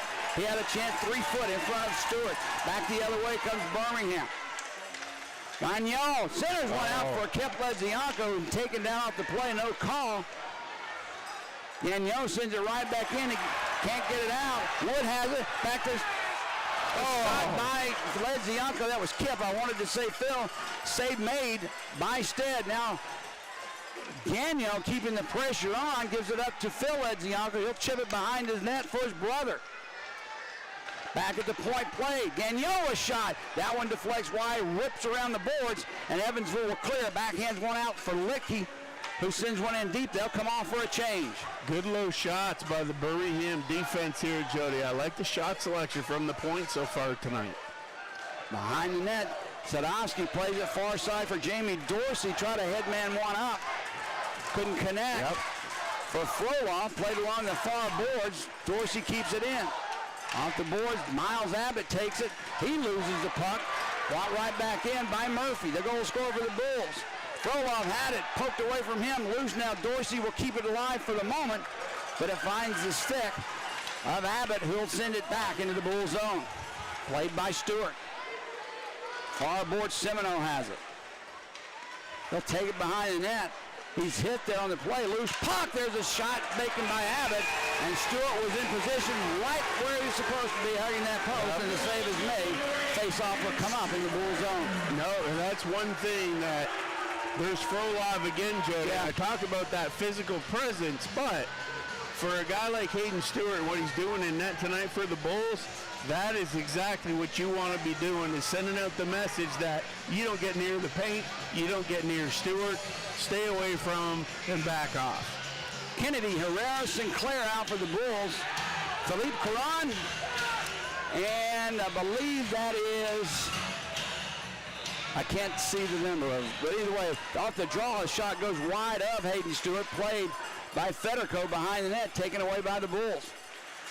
Caron tried to get it up for Herrera. Kennedy takes a whack at it, can't clear. Sean Kennedy behind the net, played by Caron, ahead to Sinclair. Caron dodges his check. Bulls bring it in the zone. Played around the near corner. Still loose along the far or near side boards. Herrera comes out with it for Birmingham. Michael Herrera centers a pass for Sinclair. Couldn't gain control of it, and Scott Curtin takes it away. He'll set it up far side for Isaac Chapman. Big hit on the play there by Scott. Loose puck now played behind the Bulls' blue line. Scott comes out with the puck. Good things happen when you hit. Doug Scott gives it up for Caron, his defensive partner. He'll dump it in near corner. Played in the Evansville zone behind the net. Picked up by McPhee. Cam McPhee through center ice. He'll dump one in deep. Big team like Evansville will play dump and chase all night if you allow them to. Phil Ledzianko gets it ahead for Matt Wood. That line of Ledzianko, and Wood has been out most of the night, Greg. Absolutely. And great job there by Scott to evade. He had Curtin all over him coming out of the zone. He held him off, one hand on his stick, and cleared the zone. Scahill loses the puck. Back the other way comes Evansville. There's a centering pass. Licky's save made by Stewart. Robs Aiden Licky as Birmingham clears the zone. Picked up by Matt Wood in the Evansville zone. Cuts behind the net, puts the brakes on, looks for a place to go. Dumps it off for Phil Ledzianko for his brother. Kip in the slot, save made by Stead. Loose puck far face-off circle. Picked up by Evansville, and they'll clear. Derek Contessa ridden into the boards by Youngworth. Coughs the puck up, and Cole Youngworth has it. Sends one ahead. Picked up by Gronick. Kyron Gronick hit on the play, loose along the near wall. Litke, big hit there on Hayden Litke. And I believe that was Frolov who delivered it. Loose puck picked up by Evansville, and they'll send it back in. It's nice to see that coming from a forward, Greg. Absolutely, that's what we've been talking about. Sometimes you don't have to be big to be physical, and the Bulls are shifty on the offensive side, and they're doing a really good job supporting each other, because if one guy loses the puck, Jody, there's another guy right behind him looking to pick it up, and that's something we haven't seen in previous years. Well, coming into this game, I was talking with Craig Simchuk before the game, and Kevin Kerr, and there was a couple players I was interested to see what they would look like in a professional hockey game in Birmingham. One of them was, of course, Vadim Frolar. Another was Kyron Gronick. And I really wanted to see, after a couple of games last year, how Shane Murphy returned. Remember, he played 2 games last year and scored 2 points. Right. He was left off the playoff roster, and I thought, man, I'd like to see him on that roster. But I got it. He's a young kid. Only played 2 pro games. But he asked the coach then, can I come back next year? That's the kind of kid you want on your hockey team. And that's one of those things, Jody. And, you know, I learned that firsthand with the University of Alabama and coaching those teams. Some of my best years were when the guys were young and they were energetic, and they, you know, it's like as guys get up in their career, sometimes they start thinking that they know more than the coach is, and hey, why do we have to do this? Why do we have to do that? And I think that that's a little bit of what the Bulls ran into last year at the end of the year. Like, I would have loved to have seen some of these young guys mixed in with that core of what we had last year. Well, Frolov's earning some ice time. Yeah. He had a rough go the first 5 minutes, 10 minutes of the first period. But now he's throwing his body around. He's mixing it up, and he's getting into the flow of the game, and he's being rewarded with more ice time as he's out there now off the draw. Birmingham has control in the corner. Now Isaac Chapman for Evansville comes in to try and poke it free, and he does. Centers a pass, almost connecting with Brown. Ethan Brown centers one through the slot, nobody there. Federico with a shot, bounces right out in front. Stewart is there, tries to cover it, still loose, and finally Hayden Stewart gets the mid on it and covers it up. Now Birmingham trying to clear the crease as Isaac Chapman taking a glove to the face. He was in on Stewart. And of all people, is that Youngworth or is that Phil Lezianko? I think it's Youngworth that moved Isaac Chapman as Youngworth moved him out of the way. That's another young hockey player from last year that's returning for his second season. Well, it is, Jody. You see, Chapman's no fool as he had the choice between Youngworth and Dorsey. Yeah. You know, he definitely wasn't going to do that to Dorsey, or we'd have another situation going on here. So, 14:25 to go, second period. Birmingham still leading on the strength of a power play goal in the first period by Shane Murphy by a score of 1-0. Evansville out shooting Birmingham 16-14 thus far as the faceoff comes to the right of Hayden Stewart. One thing I like from the Bulls, Jody, so far in the second period, they haven't been making fancy passes in their D zone. They've been chipping it up off the wall, just like that right there. Off the glass, back into center ice, out of harm's way. Federico will take it and send it right back in far corner. Doug Scott picks it up for the Bulls. Sends it for Sadowski to Kennedy. Backhands one nicely. Here come the Bulls that quick. Off the stick, though, of Michael Herrera. Evansville takes it right back. Isaac Chapman, far corner in the Bulls zone. Cut behind the net. Tried a centering pass. Nice play by Kennedy to knock it away from him before he could. Now Sadowski and Curtin go into the corner. Sadowski goes down. Loose puck picked up by Scott. Nice pass, but just behind Kennedy on the play at center ice. Loose there, picked up by Phil Lezianko. He'll come in right wing side. Centers a pass over for Kennedy out of his reach. I don't think he was expecting it, to be honest with you. I thought myself Lezianko was shooting. Now the puck is loose in the slot. Birmingham had it, chipped it out, basically Scott himself to center ice. Kip Lezianko off his skates, just inside that Evansville blue line. Taken away from him, and back the other way comes Curtin. Puts the brakes on, drops it down for Contessa. Down low is played. Evansville looking for a place to go with it. Back at the front for Warnley. There's a shot deflected. Stewart saw it, but if that deflects on net, that's a goal. Goes wide and high, and finally Birmingham clears the zone. I like the urgency we're seeing here on the defensive side, Jody. Guys getting down low, doing whatever it takes to try and break up some of those passing lanes here from Evansville. Now Karan sees it in front of the Bulls bench for Wood. Wood drops it off for Karan. Looks for a place to go. Backhand save. Rebound loose. Stead couldn't control it, but played along the near boards. Kept in by the Bulls. At least for the moment. Now Evansville clears back at center ice. Whipped right back in. Murphy will play it for Birmingham. Behind the net for Frolov. Tried to center one for Gronick. Couldn't get it there. Loose puck near face-off circle. Tied up along the boards now. Gronick and Littke fighting for it. Puck comes free, sent out into the Bulls bench.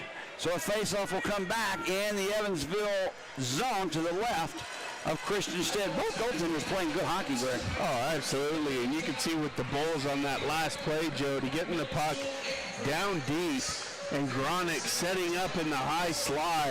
They tried to get it through to him, and that's a kid that in training camp, he's got a laser beam. He's probably one of the best natural shooters. I know he had a goal up in Knoxville in the exhibition game, and the kid just has a shot. I know he doesn't, he's on the third line, kind of a bit of a grinder type guy. Well, he's got to find his place, too. It's his first year here. Absolutely. You got to earn that first and second line duty, no? 100%. Gronick on the draw for Birmingham. Loose now, nobody really controlled it, but it comes free for Berkovic. They set it up far wall. Evansville clears. Through center ice, Semino brings it into the Bull zone. Dorsey, look out on him. Rides him into the board. Semino comes out with the puck.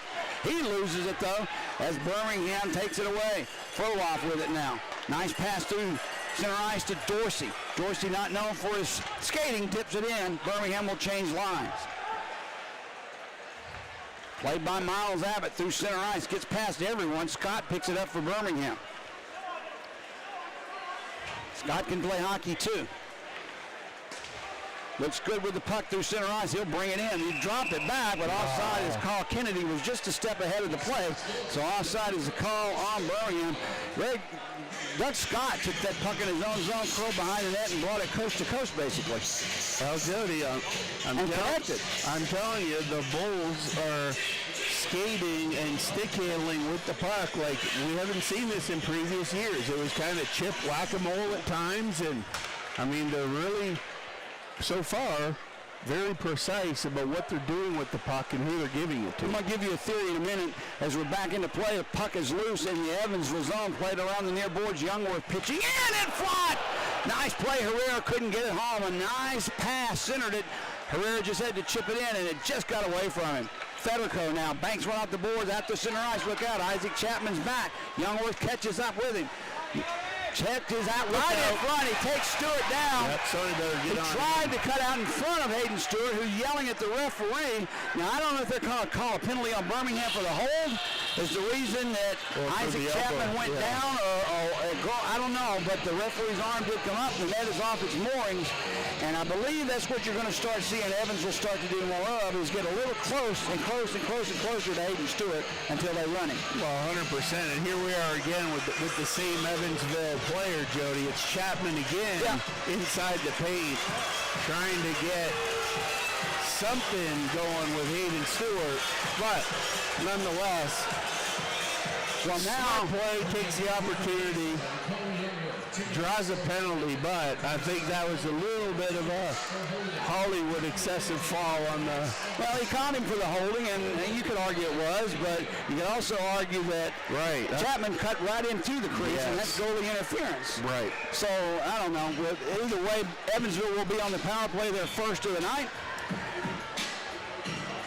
We'll catch the penalty killers in a minute. I see Jamie Dorsey on the draw, though. Birmingham, Sadowski had it, couldn't clear. Played it in the near far corner. Hobbs behind the net.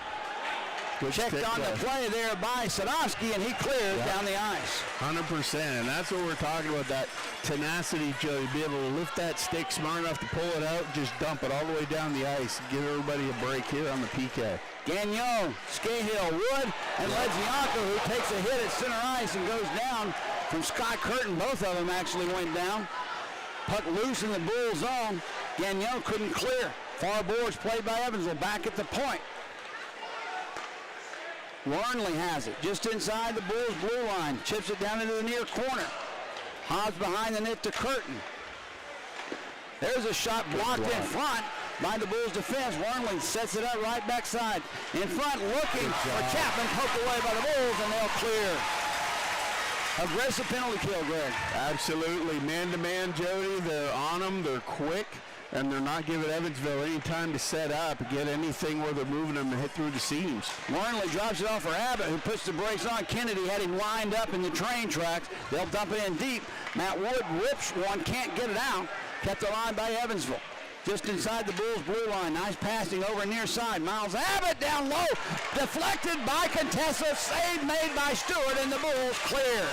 That was a big one. That's tricky, Jody, to get a puck deflected right in front of you like Hayden Stewart did there. He just played big, took it off the chest. And then the Bulls D were there to bail them out and clear that one. 20 seconds remaining on the power play for Evansville as the puck is in the Bull zone deep. Along the near boards, Kennedy fighting for it. A nice play by Wood. He'll clear it down the ice. I'm sorry, that wasn't Wood. That was Soretsky. Bulls are quick, Jody. Down to 5 seconds. This will be the last time Evansville on the power play brings it in. Waxonen tips it in. Birmingham has killed the penalty and back in strength. Full strength. Look out. They were trying to set up a long head man out of the box for Youngworth, and someone was on him anyway, but it goes down to the length of the ice for icing with 8:53 to go here in the second period. Bulls kill off that penalty and still lead 1-0. Yeah, it was Berkopik back there. He saw and recognized that we're about to come out of the box there, and he pulled back. Otherwise, the Bulls would have been off to the races there with a straight one-on-one breakaway right through the neutral zone on that good high dump. The more I see this hockey team play, I always came on. You can't you're opening night, you're excited. I'm not going to bank anything bad or good on this hockey game, but I do like what I see, what the Bulls are offering Evansville to deal with. Well, it's energy, Jody. Yep. And that's useful energy. Yep. Useful energy and that drive. And we've been talking about it all week about guys with the will to be here and the want to be here. Yeah. You know what I mean? I think that's what we're seeing tonight. And granted, yeah, there's some scary moments, so to speak, especially in the defensive zone where they haven't quite figured it out. But as a unit, that's exactly what you're having to deal with the Bulls tonight, because they're moving really well together and backing each other up. I still say, we're down to, we're over halfway through this hockey game. The last half of this hockey game, Hayden Stewart's going to see a lot of bodies crashing in on him. Yep. That's the way I think Evansville's going to try and break the wall down, is just run the goaltender. We'll see. Face-off in the Bull zone, controlled by Birmingham. Banks one off the glass, but not out. Waxonen keeps it in for the moment. Sadowski with a nice play gets it out. Look out, Murphy almost poked it free. It's now loose at center ice. Sadowski absorbs the hit by Patton, but sends it in deep. Berkopik will play it. He lost it. Off his stick. Phil Ledzianko wrist one just wide of that far post. Played along the boards and chipped out that play, so a face-off will come back into the Evansville zone. Birmingham wanting a penalty, but no, that was deflected out of play. Wow. That play by Ledzianko, Jody, I'm okay with that too, man. Because last year, how much energy did you expel hollering at him to shoot the puck, the puck? That was it, and he almost connected there on the inside post, but it just fluttered wide. I'll tell you a little story about the last phone call I had with him before he came to Birmingham. Well, both of them really.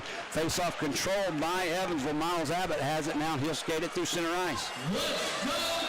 8 minutes to go. Second period. Bulls up 1-0. Slid behind the net. Intercepted nicely by Wood. And that's another player who's been seen a lot tonight is Matt Wood. Small, but he's everywhere. Birmingham sends it into that far corner where Evansville has it. Tried to lift the stick of Matt Clark. It didn't work. Clark gingerly skating through center ice, and he'll just lift one into the far corner. Gagnon picks it up for Birmingham. Can't get it out.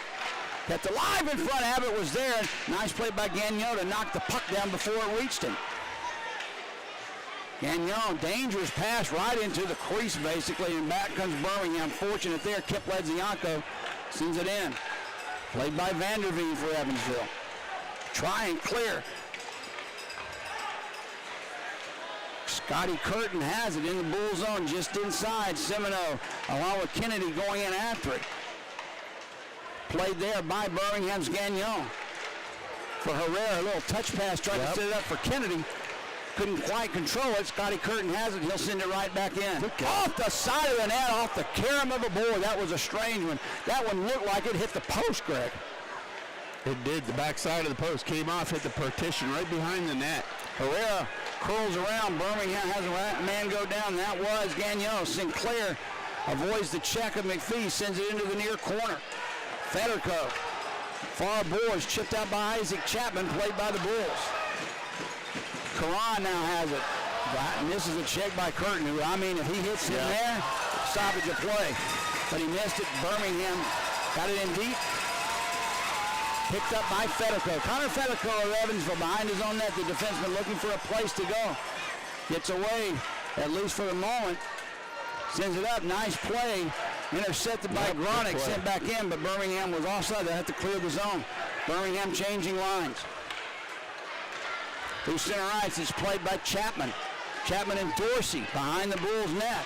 Dorsey ties his man up, giving the chance, at least for Karan, to take the puck away momentarily. Curtin picks the loose puck up. Ethan Brown back at the point for Warnley. Johnny Warnley, far side. Ethan Brown cutting in front. They couldn't get in the puck. Back for Warnley, sends one deflected in front by Chapman.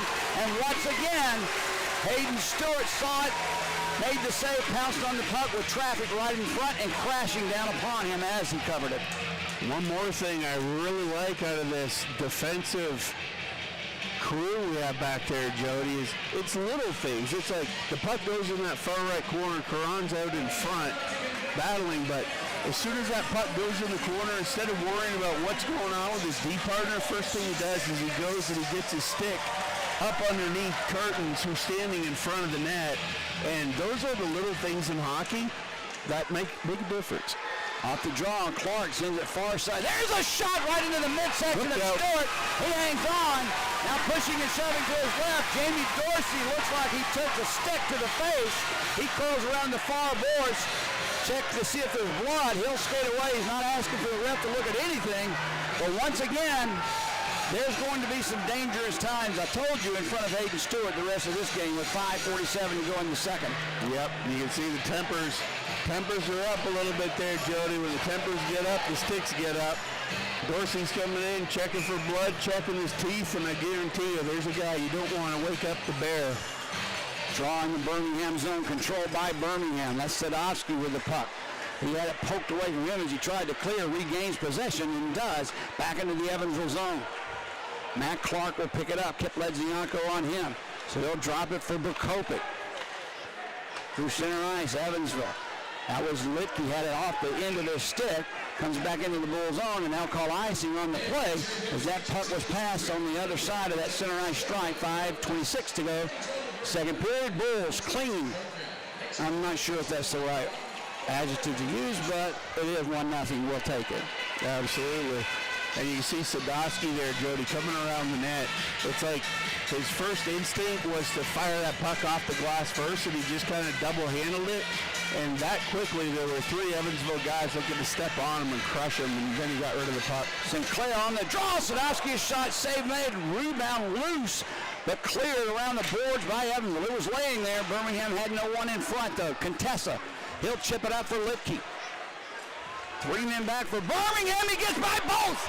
And the save is made into the stands. How did Aiden Litke get by 3 defenders, Greg, to go in unmolested on Hayden Stewart? Well, Jody, I can't say it was really due to very good hand-eye coordination, because that's a heck of a move to pull it into your feet. And, you know, like I said, the difference is as a defender, that's why you want to keep your eyes on the center of their crest and you want to put your shoulder through it, because if you try and stick check, that's all that Litke did there. He made a great play to pull that one in and almost beat Hayden Stewart up top. So great job by Stewart on the save. Now Gagnon from Birmingham off the draw gets it to Soreski. Birmingham clears. Puts it right back. Near side, Gagnon. Behind the net, Vanderveen goes in, picks it up. Birmingham takes it away. Scahill, far blue line, just inside of it, that is, tips it in, and Vanderveen once again will play it for Evansville. Under 5 to go, second period. Birmingham still up, 1-0. Vanderveen with the puck in his own zone. Sets it ahead for Abbott.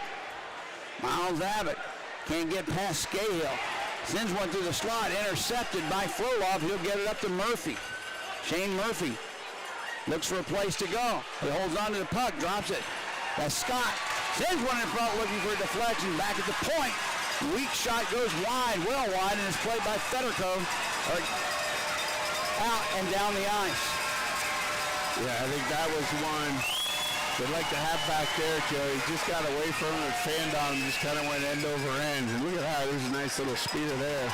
Roloff taking it from Ethan Brown. Loose puck down through center ice. Played back in by Chapman. Nice play by Karan to poke it away from him. He'll bank it off the boards for Kip Ledzianko. Brother Phil brings it in. He's got some speed. Cuts in front. Just goes wide. net goes off the mooring. 2 Evansville players down. As Christian Stead looks at both of them, there were no Bulls to take them out. Right. They were trying to stop Kip Lezianko from scoring, and they took their own net and goaltender. Oh, there was a little shot there in the back. That's what sent McPhee into the goal, and McPhee took exception to that, and he was up talking to the referee saying, like, listen, like, I'm not trying to knock my own net off here, like, I got hit. But nonetheless, good play there by the Bulls. And like I said, they're shifty, Jody. The one aspect I did not expect that I am seeing is a little, I don't want to call it physicality, but Greg, compared to the last 2 years, this team that I'm seeing tonight is more physical than I've seen the last 2 years out of the Bulls. The difference is, Jody, is they have guys with the mentality that they know they're going to get hit. And when you know you're going to get hit, you can do one of 2 things. Either you can tense up and not do anything after you get hit, or you can do what Gagne did down there, and he got hit. Gagnon. I'm Canadian.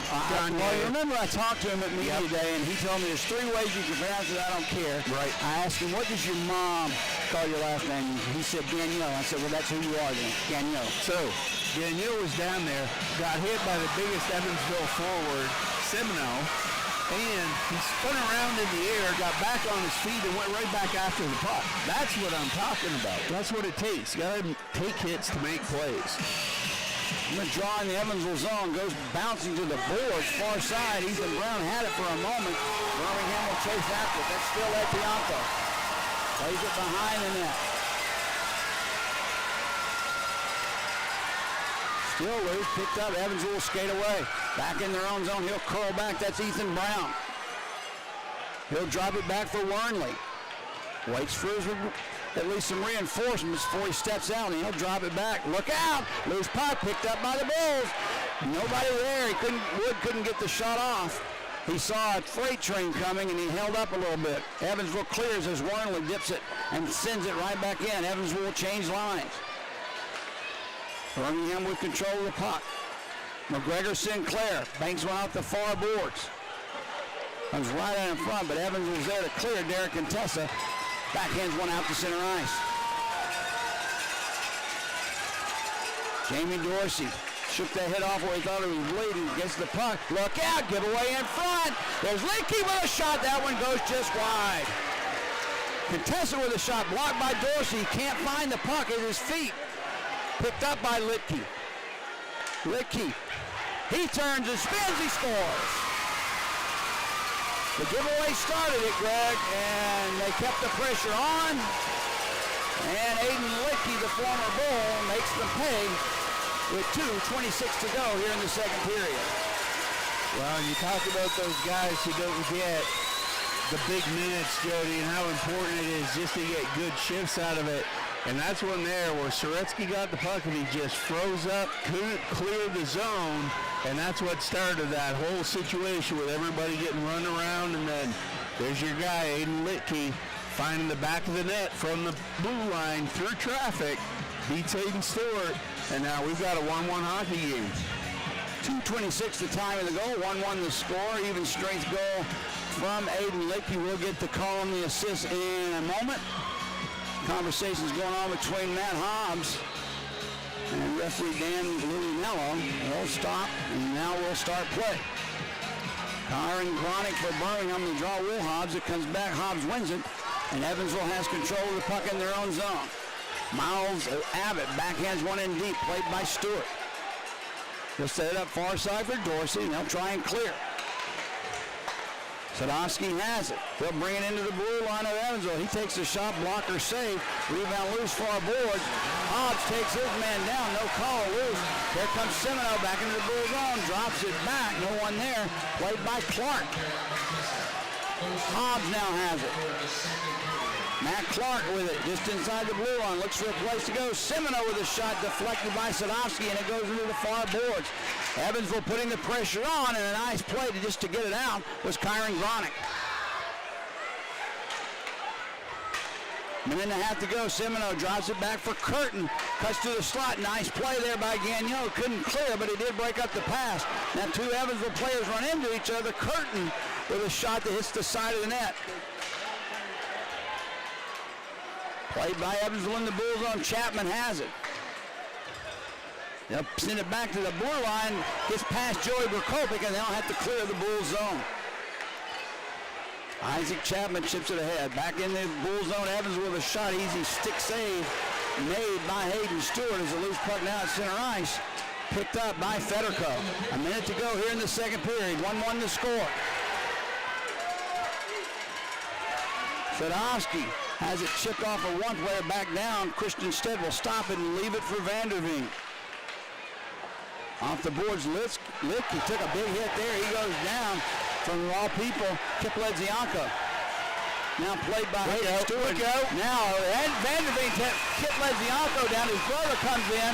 There's going to be a penalty. This is when I want you to back off. Back off. Kip Ledzianko and Vanderveen going at it. Vanderveen's going to get an extra one, but I don't want to see Kip Ledzianko breaking heads throwing punches. Now behind the net, still more going on. Punches being thrown now by Licky. Licky has his man down on the ice. I believe that was Youngworth who couldn't break free. Now he gets up. Sorry about yelling back off, but I meant it. Get away. Now Kip Ledzianko will go to the penalty box. I want you to keep watch on his right hand because that's what he threw. Wow. And Ledzianko hasn't had 5 minutes of penalties in the entire last season, Jody. And, you know, granted, that was a heck of a hit on Licky, but you know what? The bodies are flying everywhere tonight, so why they took exception to that hit, I don't get. But you had the power play, Greg, in your hands. I hope he didn't relinquish it. I don't blame him for taking up for himself, but in that moment, he's more valuable than Vanderveen is. Oh, 100%. But Kip Ledzianko nailed Licky. Yeah, he did. And Vanderveen took exception, as you said, and off to the races we go. Yep. Vanderveen's a lot bigger than Kip Ledzianko. What are you going to do there, Jody? If you're Ledzianko, you got to throw the first one because, I mean, you see a guy come That's back. what bothers me with the first one. He's got a foot on you size-wise. I see an extra minor on the board to Vanderveen right now. It doesn't mean one won't be added, though, to even things out with 35 seconds remaining here in the second period. Chirping them. Yeah, well, when you're 6'5" and you take out one of Birmingham's better players, without a doubt, you're proud of yourself. Well, Vanderveen's not going to score a hat trick anytime soon. And I get it from the standpoint of you want to come in and you want to try and do something or whatever. However, you know what? Ledzianko was there. What I liked about that situation, Jody, is there were 3 other Bulls coming in behind him. Yeah, and his brother came in too. But you saw Phil thought, no, I'm not going to do a 2-on-1 here. He backed off. As Vanderveen escorted off the ice. It's just because there's 35 ticks left on the clock. But they want to avoid a problem at the end of the period. Even though he didn't go in and technically be the third guy in, at least even that little shirt pull, Jody, was enough to just kind of set it back and give the referees a chance to get close enough, because that's not something, I didn't want to see him jumping Ledzianko there. That could have turned out bad. I'm concerned about Ledzianko's hand. I'm pessimist anyway. No way. He's Kip Ledzianko goes off to the ice with applause of the crowd for doing what any man should do. The hockey gods, they will not be 2 minutes for roughing. All right, roughing is the call. The second period. On Vanderveen. I guess they coincidental fighting. I didn't hear, but nonetheless, it results in a power play for the Birmingham Bulls, their second of the night. First power play attempt in the first period was a conversion, a goal by Shane Murphy, the only Bull goal of the night. Yep. When you talk about the things that make a difference in a hockey game, Jody, it's not when the guys who are supposed to do certain things do what they're supposed to do well. It's when guys step up and they do something outside of what they're supposed to do that really gets the attention and fires up everybody. And that's it for Ledzianko right there. If you would have told me he would have been in something like that at the start of the year, I would have been like, you're crazy. You know, I spoke with the Twins all summer long at least 20 times on the phone about their immigration status. and what we needed to do for them. At the end of every phone call, you know what I did? Shoot the puck. Yep. Shoot the puck. And they start laughing. But I just wanted to shoot the puck more, Greg, that's all. And it registers, Jody, and, we can laugh about it now, but it makes a difference. Phil Ledzianko will be on the draw in the Evansville zone, wins it back to Sadowski. Only 30 seconds left in the period. Loose puck picked up by the Bulls Wood. Birmingham actually clears it himself. Phil Ledzianko puts his head down. He couldn't get it back to Sadowski, so we'll regroup and try it. Kevin Sadowski through center ice. He had it knocked away by Hodge, so he'll just send one in deep. 15 seconds to go. Play by Berkovic. Almost hit Abbott, too. Nice play by Wood to keep it alive. Loose puck far board. Sadowski has it with only 5 seconds. Come on, guys, get this shot off. Sadowski's shot goes into the netting and out of play, so a face-off with 2.6 seconds remaining in the second will come to the right of Christian Stead. I see Hayden Stewart at the blue line asking if he wants to put another attacker on. That's too much time to put your net empty, 2.6 seconds. You got to stay in the net. Yeah, it's a 3-second window there, Jody, and depending on who's manning the clock, and that's going back into the Jamie Hicks days, absolutely. Face-off will be taken by Birmingham's. Well, I thought for a moment it is Phil Ledzianko. They go down, the buzzer goes, and that'll do it for the second period of play. Sets up what should be a very physical and entertaining third period as both teams now in the second period the same way they started. Semino and Hayden Stewart having words at center ice as Stewart skates by him. That'd be a good tilt. Well, at least size-wise they're the same. That'd be a heavyweight tilt. Semino, like I said, he's a guy you'd like to have on your team, no doubt. Well, he knows his role, Jody. What I like about Semino, what I've seen out of him, he comes across the blue line, and you know what? He's not looking to dangle through defensemen and, take big shots. He drops the puck for the goal scorers, and then he skates to the front of the net, tries to take a D with him and get in the way of the goalie for a screen. That's a guy knowing his role, so... If you're not in the building tonight, please stick by and listen to the third period because you always want to win opening night on a big crowd in your own building, and that's what we have here. A big crowd in our own building, and it's opening night, and a very entertaining, hard-hitting, fast-skating hockey game. I don't know which style is going to prevail. My gut tells me that, like I said, big always beats up little, but little so fast you got to catch them first. Right. And I don't know which of these styles of play is going to wind up coming out on top. I guess whoever scores the next goal will have the advantage, but it's going to be a fun period is my point. 100%. And we're seeing it all tonight, Jody. Great goaltending. We're seeing fast, good playmaking by the Bulls, and then we're seeing the physical game, and we're seeing the resilience of the Bulls coming up against that stuff. So, you're 100%. 40 minutes down, 20 minutes to go. Nothing separates the two teams at this point, tied up at 1 going into the third period, and we're going to have a big 20 coming up. Well, we'll have a minute 26 of power play time remaining for Birmingham. That is, providing no other calls are made during that time. Maybe we score, maybe we don't, but nonetheless, when we come back for the third period, Birmingham will be on the man advantage for a minute 26. All right. Score at the end of 2 periods of play. Birmingham 1, Evansville 1. We'll take a quick break. We'll come back, get you updated on the other score tonight in the league. Maybe talk about what's coming up in the near future.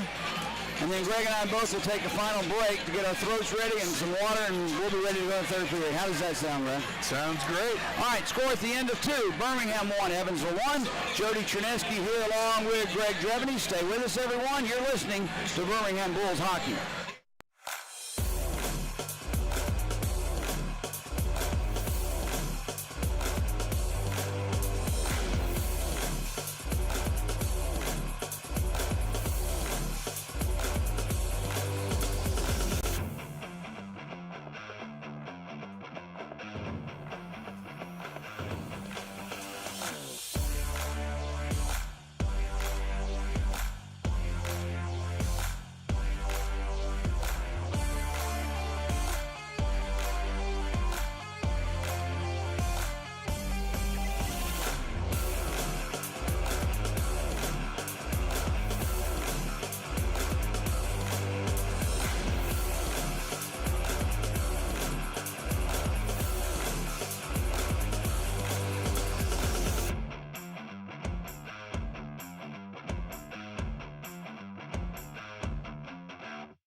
right, welcome back, everybody, to the Pelham Civic Complex. Jody Chernesky here along with Greg Dreveny.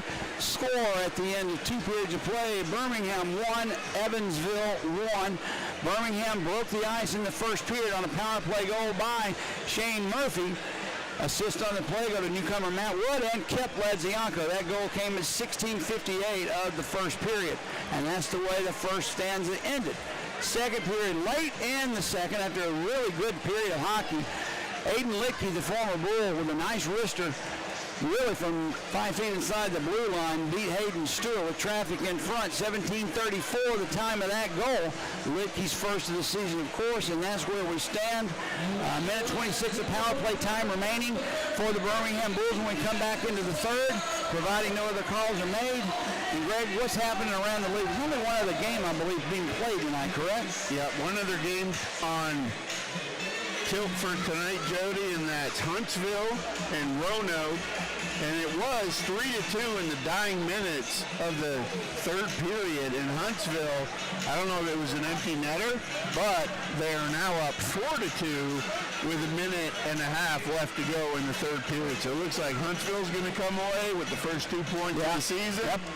And here, we'll see what happens here.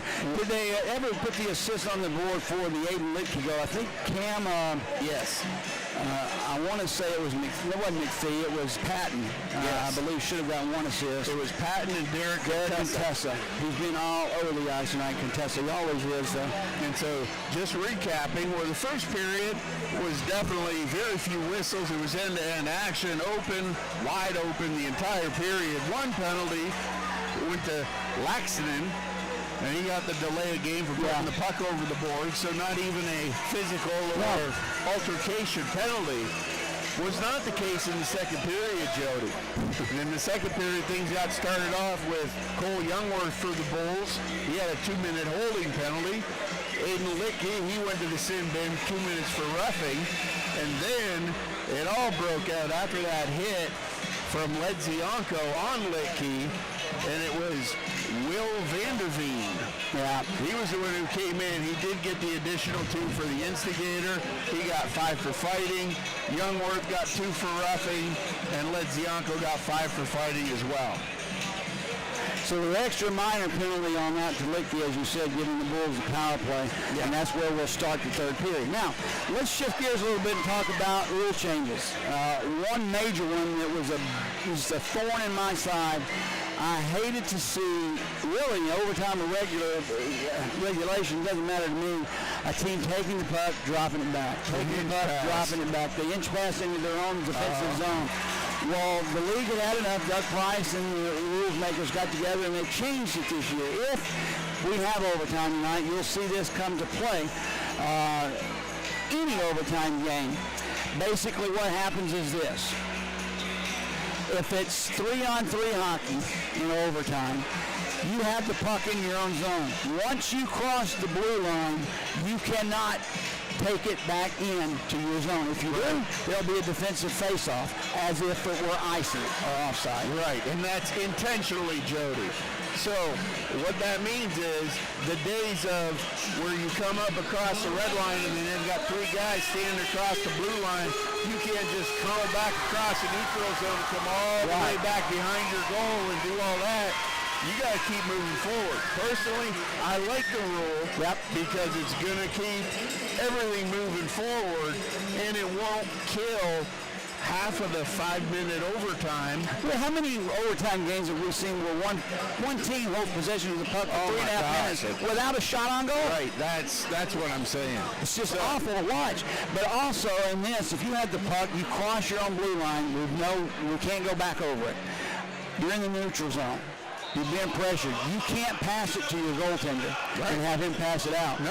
It's a matter of where the puck is. If that puck crosses the blue line, it can't go back in under any cause unless the other team does it for you. Otherwise, there's a face-off in their own zone. Now, I talked to Doug Price today about this rule just to clarify a couple of things I had questions on. And there will be instances where the referees and the linesmen maybe aren't sure who touched it, who deflected it, what exactly happened. And if that's the case, there'll be a face-off at center ice. If it's a 50-50. Right. If we're not sure, Yes. the face-off will then become a center ice draw. Everybody's fair, and at least in that way it seems fair.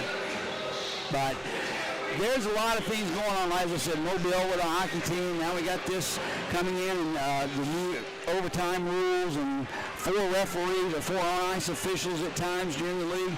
We're taking steps forward. We're really doing some things.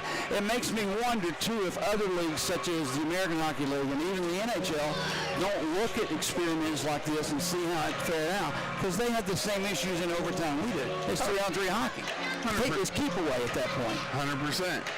And that's where the key to it is moving forward, and it's going to make that man-on-man essence of 3-on-3 hockey in tight spaces come back and be relevant, and you're going to see a lot more shots in overtime now. Okay, 6.5 to go before we start the third period. You know who I really miss? And I don't know if I mentioned his name or not, but Taylor Brierly. Yep. Best defenseman in this hockey league for the last 2 years. I don't care if he wins the award or not. A steady, it's like a Jonathan Pace, Taylor Brierly. I mean, it'd be nice to have that, but as you said, Dutch Scott seems to be filling a role back there, and the young kids are coming into their own, but I just was thinking about Taylor Brierly a minute ago when Shelley Stroud, Joe Stroud's wife, came up to say hello to us.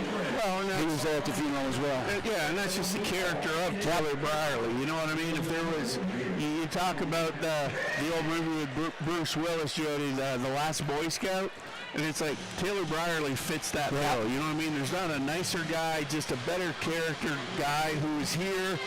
He went home and then flew back in for the funeral and all that stuff. Not because he had to, because he wanted to. You know what I mean? Because he loved the city and he loved the Bulls fans, and you know, he just loved Joe Stroud and everything that he did for him. So just goes to show you that, hey, there's still good people out there.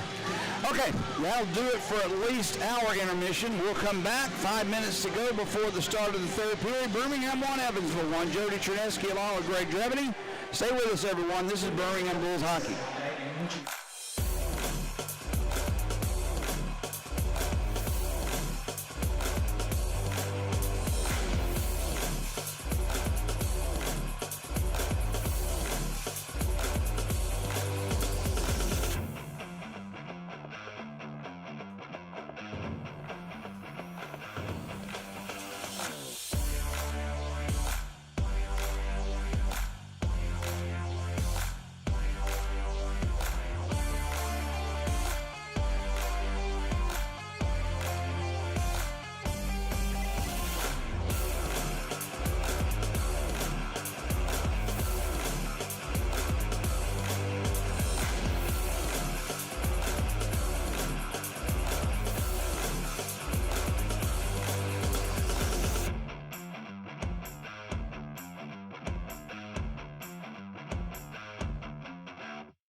Jody Chernesky back with Greg Dreveny as we are beginning to get ready for our third period of play. 1-1 the score. Goals in the first by Birmingham, second by Evansville. Before we get started, Greg, I always take an opportunity or two during the year to say hello to my three favorite people in the world, my grandkids.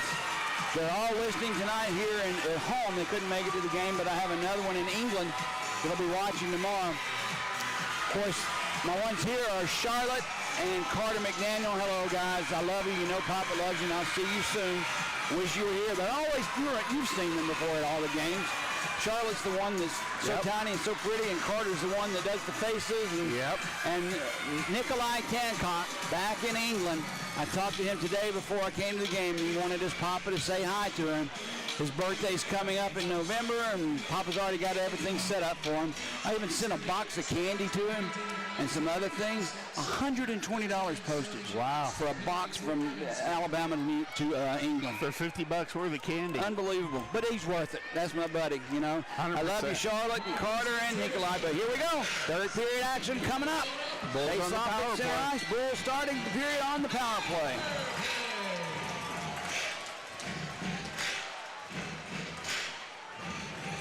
Sinclair on the draw for Birmingham. Hobbs again for Evansville.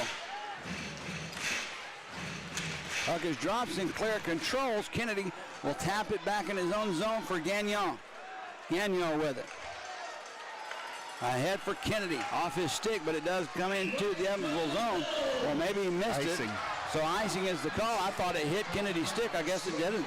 Well, a little bit of too much sauce on that one, Jody, and the sauce didn't come back down. It just went into outer space. That one went all the way down, and Bulls will come back here off the draw, and we'll have Sinclair and Hobbs going after it again after a little jostling from those two when they get in there and looking at each other and talking, and that's what hockey's all about. Hobbs, McPhee, Fertico, and Abbott out on the penalty kill for Evansville. Sinclair out with Kennedy. And that is Frolov with the puck skating down. Sadowski with him, drops it back to Sadowski. In front, Frolov deflected, save made by Stead, and that goes into the netting out of play. A good idea, but Stead was ready. Well, good look there, and you saw Frolov with the right idea. He threw it wide. For Soretsky. Soretsky and Sadowski, you got to watch those two. Yeah, it's going to be Soretsky wide, and then Frolov goes in with the net drive. Soretsky hits him back, being a left-hand shot. Frolov had a good stick on that one. That was a good save by Stead to keep this one deadlocked at 1. Hobbs win this draw, comes to the side of the net, played by Evansville to the near boards. Abbott chips it out in the center ice, and it comes all the way back into the Bull zone. 55 seconds of power play time remaining for Birmingham as Gagnon takes it for the Bulls. Slowly now through center ice. Right wing side for Soretsky. Soretsky stops. Has Gagnon with the puck just inside the blue line for Kennedy. Draws it back for Gagnon. His shot high and wide. Rebound comes right out in front. Matt Clark was there. Tries to clear. Kept alive by Birmingham, but cleared now as Derek Contessa skates away. He'll set it up far side for Abbott. Return for Contessa. Stick the side by Hayden Stewart. We're down to 25 seconds of power play time remaining. Kennedy will bring it into the Evansville zone. Gets around one man. Can't get past Federico as the puck is loose behind the Evansville net, tied up along the boards. Still tied up. We're down to 9 seconds of power play time remaining for Birmingham. Murphy tried to get it in deep, but it deflects back to Sadowski. His shot is deflected by Contessa out of play. And with only 1 second of power play time remaining, that'll do it. Birmingham 1 for 2 on the power play tonight with 18:35 to go here in the third. You got to be careful here, Jody, with this face-off, because with 1 second to go, that door's going to open up, and off the draw, if they go ahead with it, you've got to be aware here that Evansville's going to have a guy in behind the play right off the hop here. You got to win the draw first, and Phil Edzianko's out there for Birmingham. The nearest man to the penalty box where he'll be streaking from is Sadowski. Birmingham wins control, so it's all mute. Murphy has it. Full strength. Behind the net, Birmingham. Murphy tried to chip one in front, knocked away. Loose along the near boards, picked up by the Thunderbolts. And Matt Hobbs sends it in behind the net. Sadowski had it for a moment, chipped along the boards, and Phil Edzianko gets it out. Murphy knocked off the play by Berkopik in a nice defensive effort. Evansville takes the puck away and they'll skate. Herrera for Birmingham tried to knock it free. The puck is sent in deep. Played by the Bulls along the near boards. That's Dorsey with the puck. Sadowski with him. Sadowski takes it. And he'll step out in front and skate away. Sadowski pass up front. Murphy sends it into the near corner. Comes free. Herrera was there. He couldn't get his stick on the puck. Now Tate had it for Evansville. Knocked away from him. Berkopik slides it back for Tate. Evansville has it, lost it though as Birmingham had it for a moment. Now no one wants control. Patton with a shot. Save made by Stewart as it just found the loose puck, found the stick of Patton, and he fired it. Now along the far boards, Birmingham will try and clear. Can't do it. It's not right back in deep behind the net. Chipped up for Herrera, takes a big hit there. Now it's loose just inside the Bulls' blue line. Evansville had it for a moment. Birmingham finally clears and just chip it out to center ice. Evansville hammers it right back in. Along the near boards, taken by Curtin. Look out, Curtin with a shot off the post. Rebound goes wide. Scotty Curtin hit the far post as he bore in with the puck. As it bounced off the boards, Birmingham fortunate to still be tied at 1-1. Evansville with the puck. Centering pass down low, a fan on the shot by Ethan Brown, who still has control. Brown through the slot. Back Semino with a shot. That one goes wide. Evansville buzzing. Brown with the puck for him. Near side played by Fedorkov. He sends a shot deflected off the skate of Frolov into the far boards. Brown picks it up for Evansville. Loose behind the net. Played by Scott. He ties it up. Semino on him. Sinclair comes in to try and poke it free.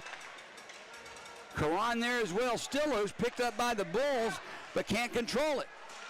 Played inside the blue line. Fedorkov with a shot through traffic, save made, rebound loose, they score. He had 3 whacks at the puck after Hayden Stewart made the initial save, and no one could clear him. He was right there at just the near post, and I believe that was Matt Hobbs who gets the goal for Evansville. That's the second goal of Evansville and the second former Bull to score for them. And that's going to be the Achilles heel for the Bulls, Jody. You can see in that defensive zone up by the blue line, those wingers have to find a way to clear the puck. You got to. You know what I mean? You have to. It has to clear the blue line. I don't care if it's icing. You got to get it out. So, same thing as they had the first time. Not that Evansville is doing anything spectacular through zone entry or anything like that. They're just taking advantage of the turnovers by the Bulls not clearing their zone. Evansville out shooting Birmingham 31-20. And now leading the hockey game 2-1. We'll get the call and the assist in a moment as Evansville has the puck in their own zone. Here's the call. Number 13, Jordan Semino. Semino gets the goal. Number 14, Connor Fedorkov. And number 17, Matt Hobbs. So it was Semino that got it. I thought it was Hobbs, but Hobbs gets the assist. Nonetheless, 2-1 Evansville as the puck is tied up in the Bull zone near corner. 4 players in trying to get it free. Gagnon waiting for it to come free. Tate in there finally knocks it loose along the near boards. Played but not out. Now Murphy finds the loose puck. Tries to get it up front for Wood. Couldn't do it. Phil Edzianko has it for Birmingham. His brother Kip still in the penalty box. Next stoppage of play, he'll be able to return. Crowd trying to get to the Bulls, trying to pump them up. We need an equalizer here as Litke pops it back into the Bull zone. Stewart leaves it there for Sadowski, who'll send it for Gagnon. He couldn't find the puck, lost it. Contessa out in front. There's a backhanded by Patton. That one never made it through, and Birmingham skates away. Soretsky couldn't get it in. And when he finally put his stick on the puck, he put himself in offside. The little things, Jody, when you're dumping a puck, throw it in off the glass and in, off the boards. You know what I mean? Little chip around the D. You've got the speed. Use it, get around them. But those dump ins, and I don't know if that was, going in through the middle of the zone, if he's trying to put it on net or what he's trying to do there. But play the simple game. Use your speed, north and south hockey, and that's where the Bulls have their success in the first period. Well, they also had their success taking a little bit of physicality to Evansville, too. Not that they were checking them through the glass or anything, but they were holding their own against a much bigger hockey team. I don't see that physical play this much right now. Of course, we're early. 14:39 remaining here in the third, but we are now trailing for the first time in the game 2-1. Right. And it's just, you know, that edge that the Bulls had, Jody, with that giveaway in the first goal, that kind of took a little bit of that away, and it kind of evened out after that. And then you saw Evansville, they're starting to climb the mountain. So if you're the Bulls, you got to get back on that horse and get back to what worked in the first period. Face off just outside the Evansville blue line on the dot. Sinclair on the draw for Birmingham. Patton for Evansville. Sinclair goes down, look out, that puck bounced off the boards. Instead had to put his stick parallel to the ice to keep it out of the net. Puck back into the Birmingham zone. Playing it there is Sadowski. Nice clearing pass, but Kennedy couldn't find it. Evansville puts the puck back in their own zone. That's Litke with it. Slides it behind his own net. Backhand went off the board for Contessa. Look out, he gets past Gronick. Nice centering pass. There's a shot save made. Litke with the shot. Stewart once again comes up big. Rebound to Kennedy. No one with him, so he just dumps it in deep. Birmingham changing lines. And that was it all again. Hayden Stewart again, Jody, all alone by himself, and here they come again. There's a shot taken off the boards there by Isaac Chapman. It goes wide. They're just dumping in and going after it. Full steam ahead. Drop pass back in the Evansville zone. There's a shot. That crossbar. one hit the crossbar and goes to the near side and out into center ice. Picked up there by Evansville Chapman. He'll give it near side up Scotty Curtin. Back at the point, there's a shot deflected just wide of Hayden Stewart. Warnley with that shot, and that's played behind the Bulls net. Evansville has control. Ethan Brown, he'll drop it off. There's a shot again. This one actually hits Brown, but it comes to Federico. Federico tried to keep it in, does. Curtin, he'll leave it for Chapman. Cross-ice pass, shot by Warnley. Glove save by Stewart. And with 13:04 to go here in the third period of play, we'll have a face-off back in the Bulls zone. Evansville up 2-1. And it's great for the fans, Jody, but I do not like when a hockey game turns into a track meet, so to speak, and that's what it feels like. It's like defense is out the window. It's just end-to-end odd man rushes, and usually that turns into goals at one end or the other. And for the Bulls, they got to convert on some of that stuff because you can't keep giving up those odd man rushes the other way. Off the draw, puck loose along the far boards, played by the Bulls. They'll get it out, but Matt Wood couldn't control it, and the icing will be called on the Bulls. The aspect of this game right now I don't like is the last 2 or 3 shifts, Greg, I've seen Evansville just dump the puck in and outrace Birmingham to go get it off the boards in the defensive zone. And I don't want to say that's out hustling. That's not what I mean, but they are beating Birmingham to the loose pucks at this point. Right, and they're taking advantage of those guys being double stacked on the far side, and they're just good dump placements. They're not just dumping it to dumping it, they're dumping it with a purpose of getting the puck back. Puck is cleared off the draw, no icing, played by Stead. He'll leave it for his defenseman. Matt Wood and Kip Ledzianko come in trying to forecheck it free. Now Phil gets involved. Kip gets it for Birmingham back at the point. A shot just whistles wide of Stead. Rebound loose along the near boards. Gagnon pinched in, couldn't keep it alive. Birmingham Scahill sends it right back in. Birmingham will change lines. Matt Clark with it behind his own net. Looks for an outlet. Gives it to Litke. A lot of ice time for Aiden Litke. Evansville clears out. Miles Abbott tips it in. Played by Sadowski. He'll drop it. Birmingham clears back the other way through center ice. Soretsky with it.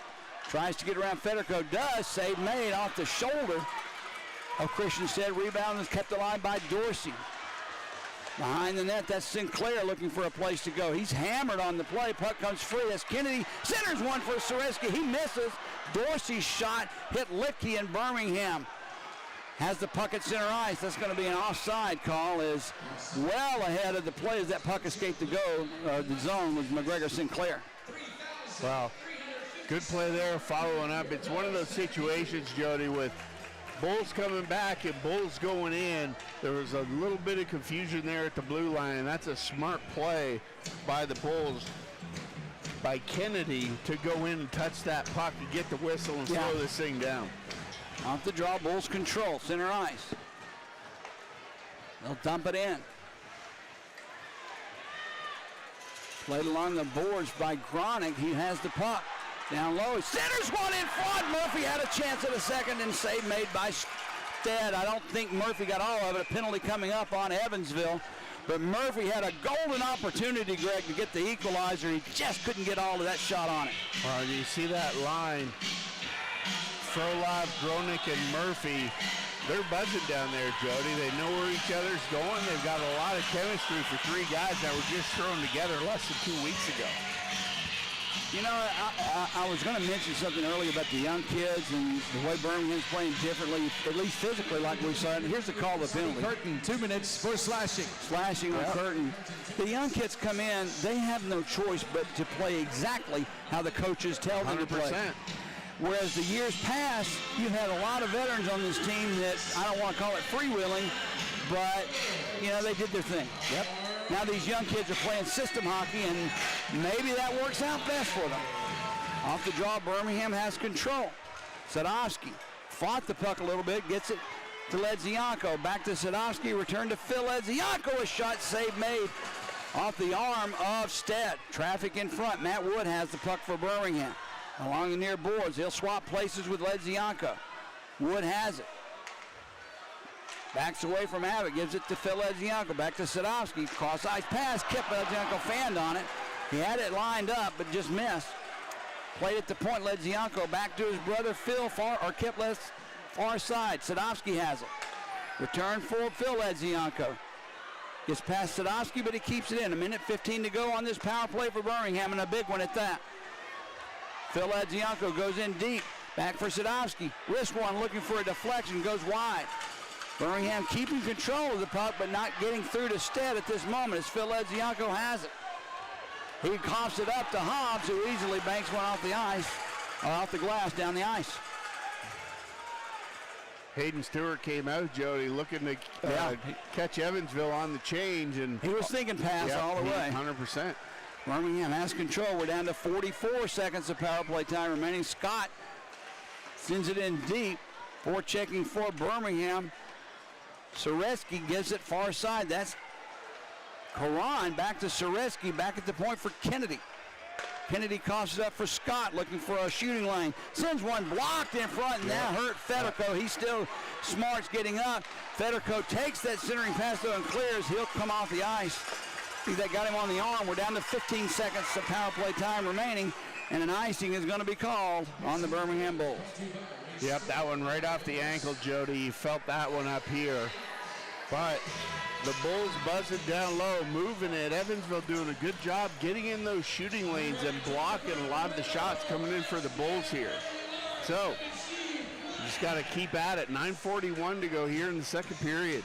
I would like to see a little bit more traffic in front of Christian Stead than I've seen late in the second and here in the third, though. Well, the first group of power play guys for the Bulls did a really good job moving it low to high, and then when they got it high with that one pass across the top, you saw the three forwards down low converging to the front of the net. Not so much on the second. 9:41 remaining here in this third period. I was going to say hockey game, but you never can tell. Crowd of, I didn't see the exact total.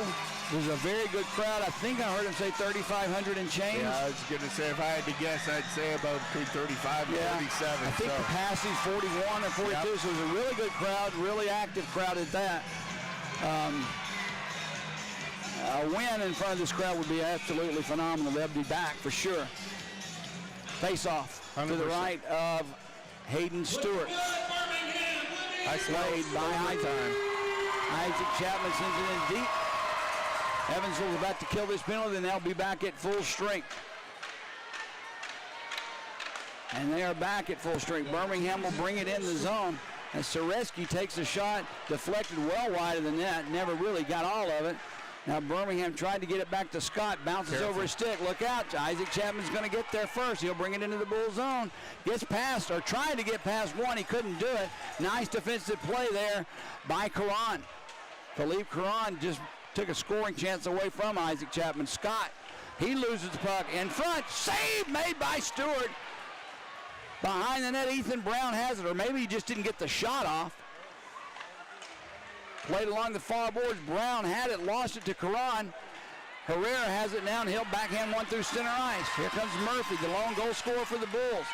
Couldn't get around the defense of Vanderveen, who gives him a shot as Christian Stead covers the puck up, so a face-off in the Evansville zone. Good transition to the neutral zone there by the Bulls, Jody. Murphy breaking wide. Had a step on him. Just got a weak shot off, and you saw the size factor come in there. Yep. Trying to get around him, just kept pushing him more and more towards that corner.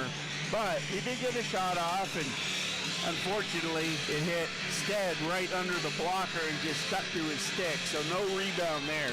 Off the draw in the Evansville zone, played along the near boards. Brokopik had it taken away by Matt Wood. Wood has no help. Finally, Phil Edzianko comes in, tried to chip it back to the blue line, blocked. Now it comes free for the Bulls. There's a centering pass in front, loose in the slot, right in the crease really, and Matt Clark will take it away for Evansville. Lipke can't clear. Birmingham keeping it in for the moment. Kip Ledzianko was there, that pass was just taken away from him basically, and Brokopik has it for Evansville. Loose puck at center ice, comes all the way back in the Bull zone where Stewart will play it and leave it for Gagnon. Jordan Gagnon gets the skates going. Backhands one over for Kennedy, brings it in. Two men back. Kennedy sends one through the slot. Nobody there except Evansville, and they'll easily clear it. Gagnon, his shot blocked by Big Jordan Semino, and the puck bounces all the way back into the Bulls zone. Picked up there by Litke. He'll bring it in. Far face-off circle. Litke's shot goes wide. Near side. Now losing an edge on the play was Warnley, but Birmingham couldn't take advantage. Puck comes all the way back in, and an icing is called on the Birmingham Bulls. 7.5 to go here in the third period of play. A lot of Evansville fans here tonight, Greg. Oh, yeah, big crowd here, big following by Evansville, you know, especially after winning it all last year. Yep. So, and opening night, I say a lot. There, 20, 25 people here in front of us. I love seeing opposing fans come to the building. Absolutely. I mean, that makes rivalries. That makes hockey fun. That makes you're supporting so much more than just a hockey team when you come. It just makes the atmosphere that much more fun. Evansville still holding on to that 10-shot lead, though, Jody, 36-26. We need to see that. Hobbs on the draw, tried to actually get a shot on goal. It didn't make it, and it's picked up by Soretsky. Behind the goal line, played by Warnley. Kennedy on him. Miles Abbott takes it and lifts it down into the Bull zone. I don't think they're going to start playing just get the puck out of the zone. I don't see Evansville taking their foot off the gas, but that's what that looked like. Just keep the puck out of the offensive zone. Now Murphy brings it in. Murphy hit on the play nicely there by Hobbs. Couldn't get the shot off. Sends one behind the net. It gets past Gronick. Picked up by the Bulls, Herrera. Backhands one behind the net. Gronick is there. Kyron.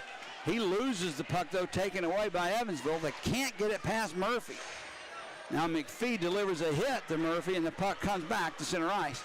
Birmingham puts it right back in. McPhee behind his own net.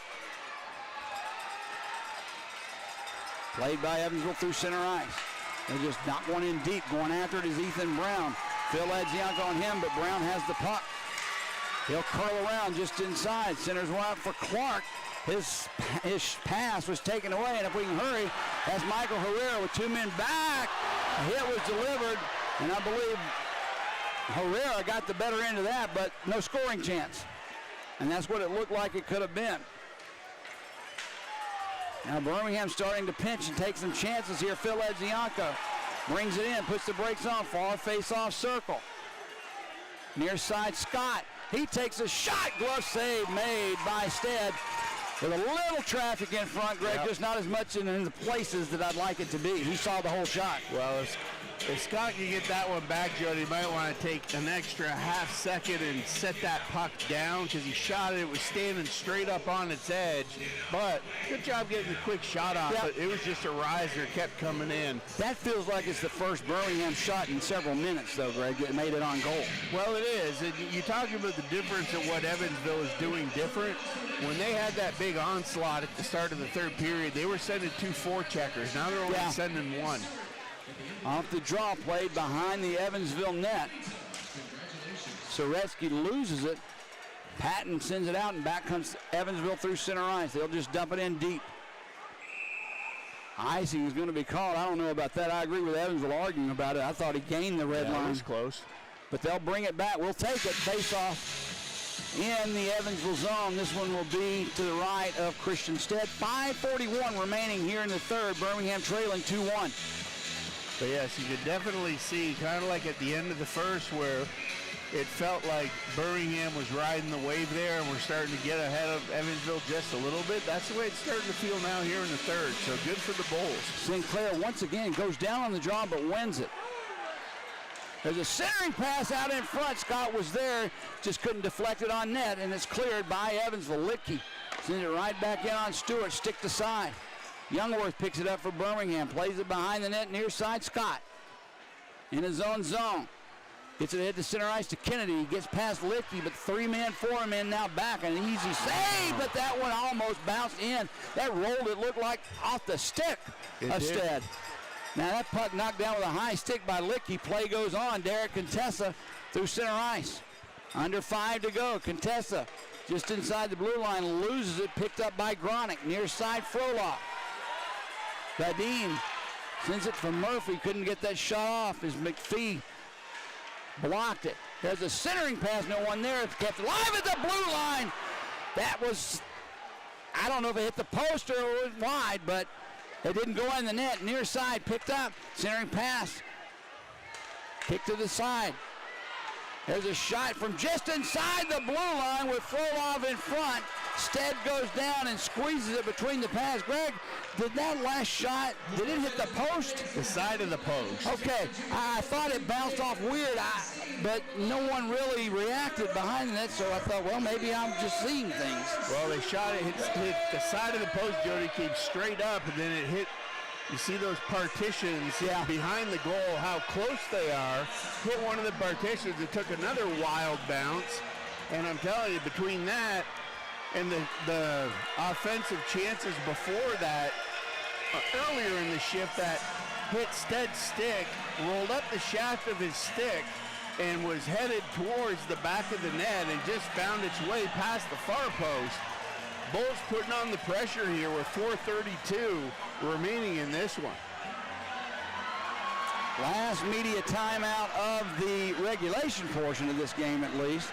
Birmingham will, you know, they're going to be sending an extra forechecker now, for sure. Oh, yeah. And I don't think Evansville will do any kind of offensive, unless there's a giveaway, unless it's a breakaway. I don't think you're going to see them take a chance to have an odd man situation back in their own zone. So, well, and the only time that Evansville feels like they didn't dump the puck and they just kind of did a half dump and it was broken up by the Bulls at the blue line, that turned into all kinds of offensive pressure for the Bulls. Face off to the left of Christian Stead. Phil Edzianko for the Bulls, out with Matt Wood and his brother Kip on the right side. Puck drop played by Evansville. Federico banks one off the boards and out. Sadowski's going to have to hurry up and get there. Abbott almost beat him to the puck. In fact, he'll try and tip it back. Had his stick on the puck and now has it. Behind the net, looks for a place to go. Played now behind. Sadowski can't get there. It's taken by Curtin. He'll backhand one for Brown. Finally, Birmingham gets a chance to get it out. Can't do it. Kept in by the skate of Evansville, and Jamie Dorsey has it for Birmingham. Under 4 to go here in the third period. Puck finally escapes the zone. Evansville will play it and regroup in their own zone. Now, nice play taken away. Kip Ledzianko has the puck. He takes a shot blocker save made by Stead. Sent far side, escapes the zone. Scahill has it for Birmingham, near side. Gagnon back to Scahill. 3.5 to go. Ahead for Sinclair, he'll bring it in, tries to split 2 men. He goes down, no call. Wow. Referee shaking his head, no. Picked up by Soreski, kept alive. There's a shot! A whipping, wicked slap shot from just about 5 feet inside the blue line. Birmingham overcomes a non-call on the penalty and evens this game. Last score of 2-2. Look at the excitement, Jody. From the players through the stands, everybody is on their feet. Even strength goal by Birmingham, their first even strength goal of the season. What a shot. What a heck of a slap shot that was. That's just winding up and saying, stop me if you can. Absolutely. I believe that was Sinclair, wasn't it? No, Sinclair's down in front. Yep. I still don't see who got that, but what a slap. Here's the call. Scores for number 28, Connor Scahill. His first goal of the season. The assist, number 7, Jordan Gagnon. And number 39, McGregor Sinclair. Goal scored at 16:39 of the third period, number 28. Okay, back to action here. Puck in the Bull zone, picked up by Michael Herrera, chipped to center ice. When we talked about the overtime situation, we still have just a little less than 3 minutes. Birmingham, look out, Stead comes out of his net to keep the puck away from the Bulls. He was all alone. And that was Murphy who has the puck on his stick now. Yep. He takes the shot, save, rebound, loose. Kicked around, Evansville clears, and back to center ice. Youngworth has it for Birmingham. Ahead for Herrera, puts the brakes on. No help there. Evansville banks one off the boards and back into the Bull zone. 2 minutes, 25 seconds remaining. Score tied at 2 off that last goal by Connor Scahill. A bullet, a laser slap shot, and Whitstead had no chance. Puck in the Bull zone. Going in deep after it is Semino, who scored the last goal for Evansville. Centers a pass for Hobbs. Blocked in front by Ledzianko. There's another shot and another block. That one by Sadovsky. And the puck comes back in the Evansville zone. Loose puck at center ice. Picked up by the Thunderbolts. That's Hobbs. Chips it to Semino. Semino takes a shot looking for someone in front. No one was there. Abbott gets it back to the point for Clark. That's an escape past the blue line. Clark couldn't keep it alive with 1:47 to go. Offside is the call on Evansville. 1:47 here to go in the third period, Jody. And the Flow Sports shout out for Connor Scahill for his first goal goes to his grandmother, the late Barbara Randall. So there's a little special shout out from Scahill to the late Barbara Randall, his grandmother. And let's go Bulls. Off the draw, Evansville had it. Now it's blocked before they could send it in deep. Finally, Federico does. Stopped by Hayden Stewart behind his own net. Kennedy has it. They'll chip it out to center ice. That was Sinclair. Had it, checked away from him, and Evansville takes possession in their own zone. Ethan Brown had it knocked away by Sinclair. Back the other way from the Bulls. That's Kennedy. He goes down. Federico had him lined up, but Kennedy lost his edge. Evansville skates now through center ice, and they'll dump it in deep. That's Brown around the near boards. Chapman was there. He didn't get a chance to stop it, but Curtin did. Birmingham gets it out to center ice. Evansville's going to put it right back in as Clark slides it for Curtin. He fans on the shot. Loose. Look out. Far face-off circle. Pick up by Sadovsky. We're under a minute to go here in regulation as Birmingham sends one in deep, and icing is going to be called on the Bulls. And a face-off with 49.8 seconds remaining coming up in the Birmingham zone. Now it's a good defensive play there by Herrera. You don't see it very often, Jody, but the winger's coming back. He really jumped in there and broke up that play because that would have been a dangerous shot with traffic in front of Hayden Stewart from the point. So good job there defensively by Herrera. Patton on the draw for Evansville. Sinclair for Birmingham comes back, kept alive. There's a deflection in front by Contessa. Man, Hayden Stewart had to be ready for that. Now it's loose just inside the blue line. Birmingham clears. 3 different Evansville players back. No Bulls anywhere near. So Clark will take it behind his own net. Near boards picked up by Contessa. Drops it back to Matt Clark. We're under 30 seconds to go here in regulation. 2-2 the score. Loose puck. Birmingham keeps it alive. Phil Edzianko, a shot. Stick save made by Stead. And with 18.2 seconds remaining, face-off in the Evansville zone. The fans felt it. They wanted it. And the place would have exploded had it went in. Hey, that was a great shot there. Nice looking one-timer. Great job to keep that in on the blue line by Scahill again in on it. He throws it over, and that's the third souvenir puck courtesy of the Birmingham Bulls tonight, Jody. Everybody loves the free puck. Phil Edzianko on the draw opposite Matt Hobbs. Controlled by Birmingham. Wood picks it up, but just 15 seconds remaining. Federico pounding him with the cross check. Seriously.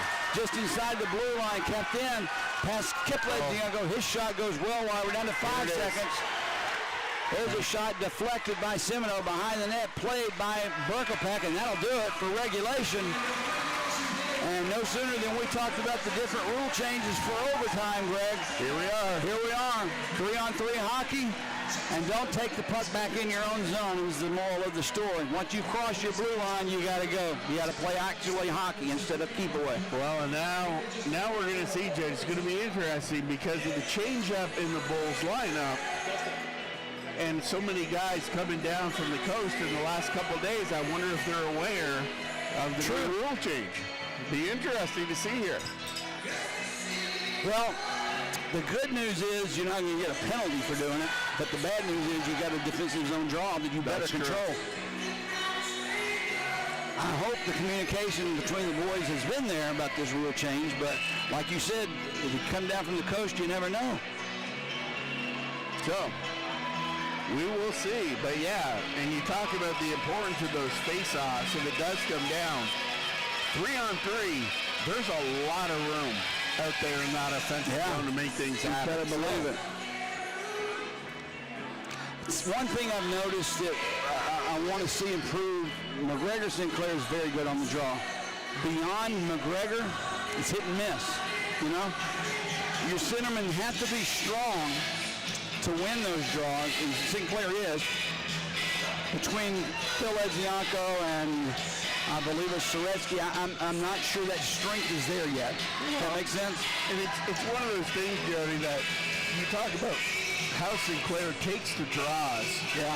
And it's a little bit unorthodox how he always ends up down on his knees.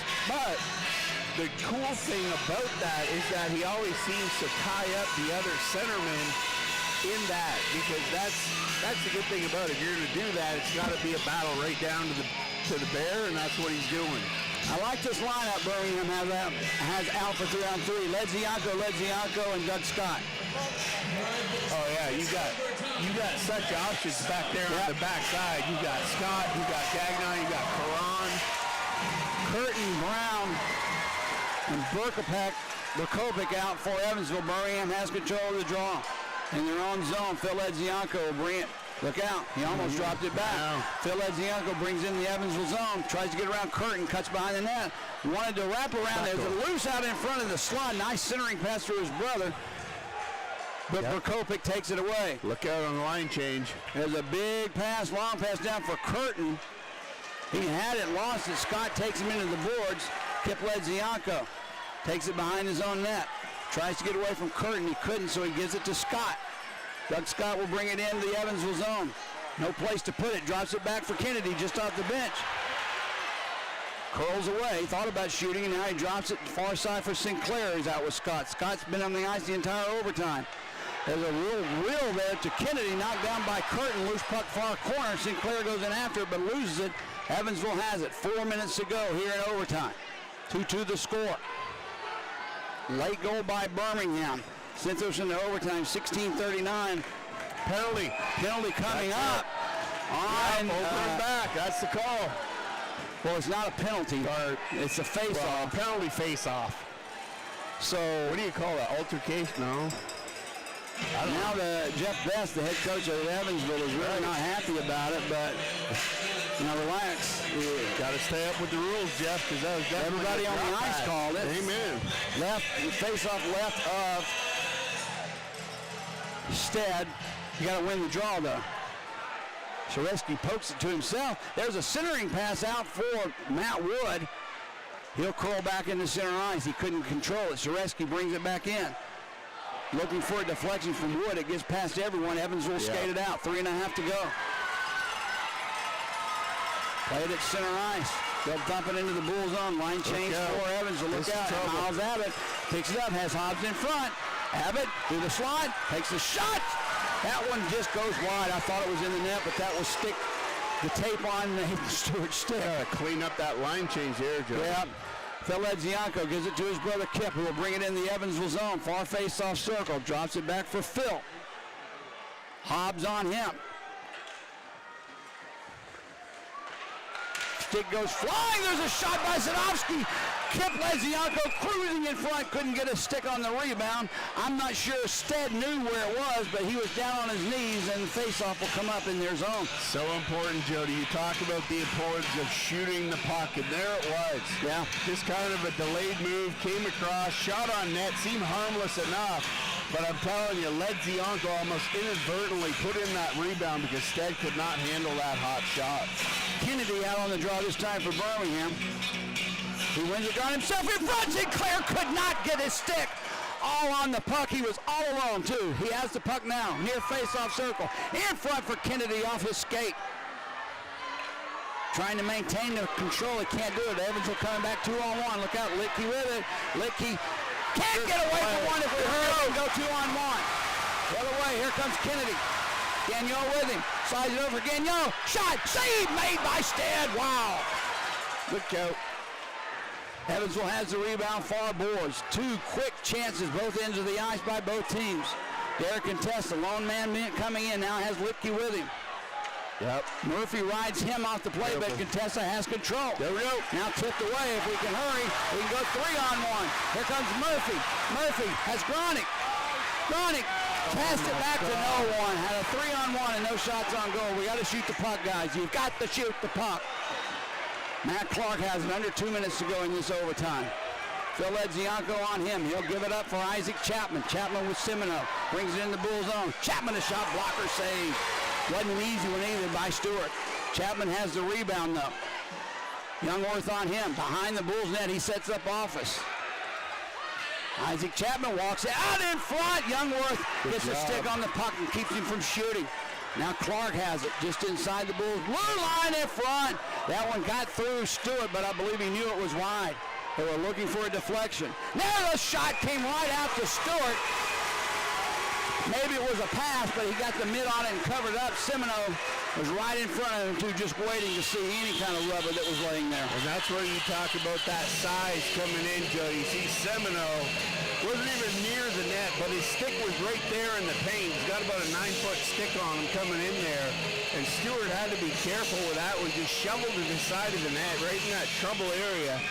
And Stewart got down and covered that up before they could pull that puck back out. Big draw in the Birmingham zone.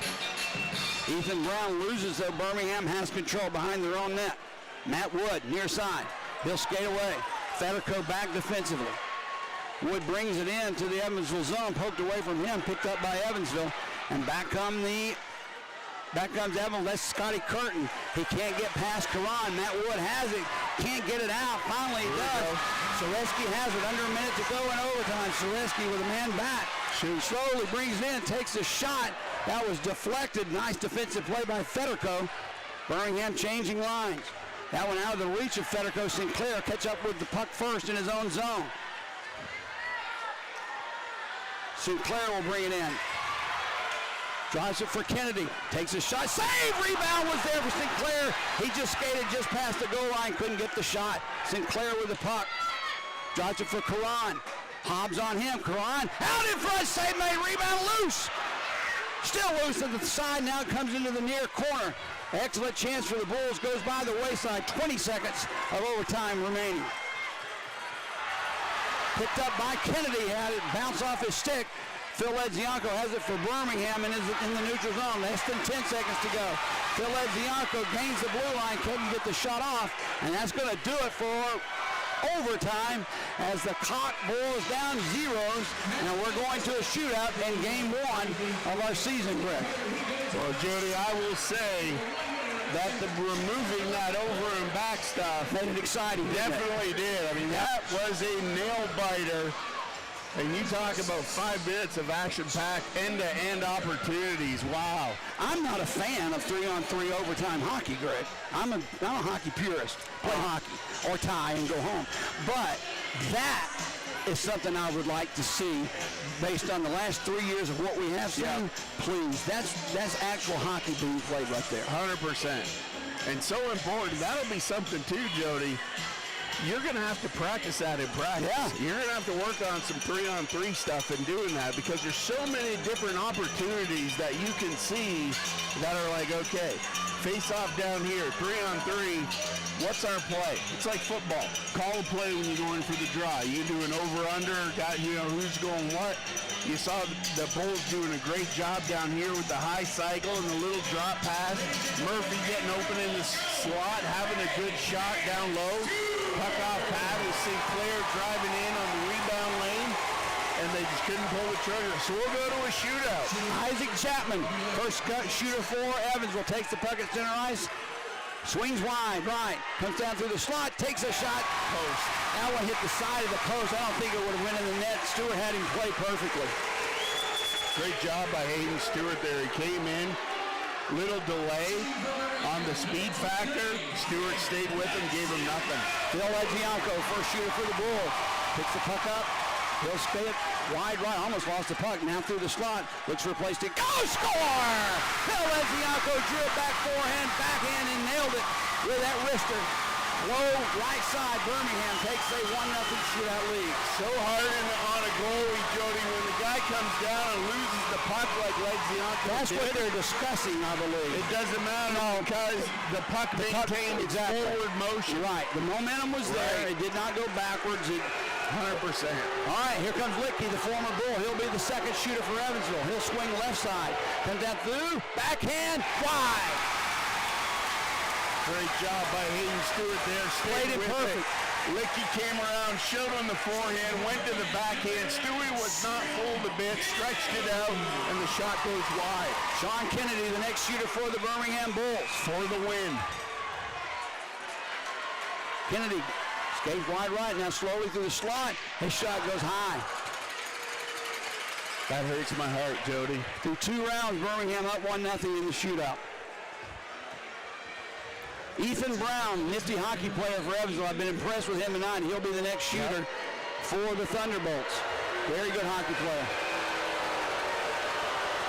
Brown will pick the puck up. Go way wide left. Stewart coming out. Slowly. Takes a shot. Easy pad skate save made by Stewart. I say easy.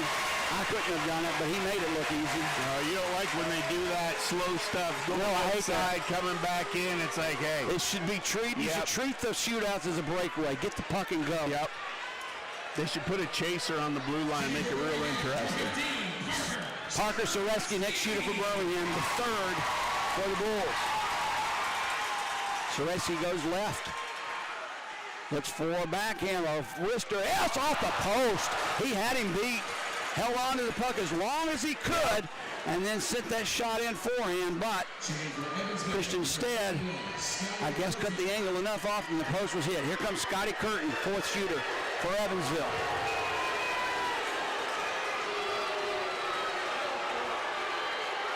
He gets up some speed. He's not going slow. Evansville's Curtin, he scores. There's a big difference, I don't care what you say, when you pick the puck up and you skate and you don't figure skate around.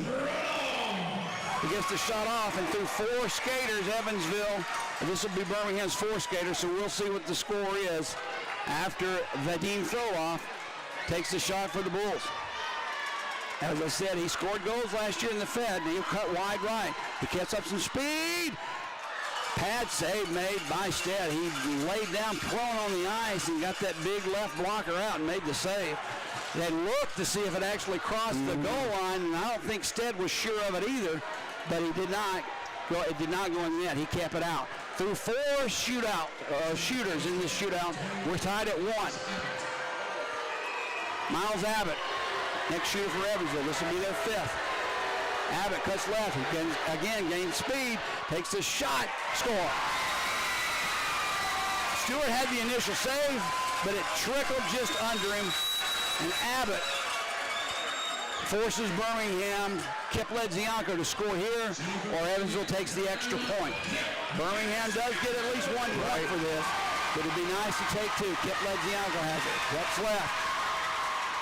Kip comes in, save made, and that's it. Evansville wins the hockey game by a score of 3-2 in a shootout. You know what? Of course, everyone that's here in the building, and you and I included, want to win this hockey game. I wanted to. I'm beyond happy with what I saw tonight. Oh, yeah. I wasn't sure what to expect with such a huge turnover on this team, Greg, and such young hockey players coming in.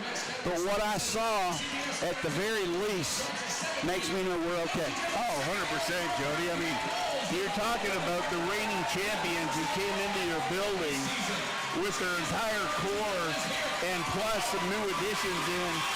And at the start of the game, I was like, oh boy, what are we in for here tonight? But the Bulls came out, and Jody, they proved me wrong. Yeah, I agree. I mean, I was like, uh-oh, we're in trouble here. But no, they came out, they showed up, they executed, they were very composed with the puck. You know what I mean? The defensive zone, I mean, we could tighten that up or whatever, but I mean, that's a strong game.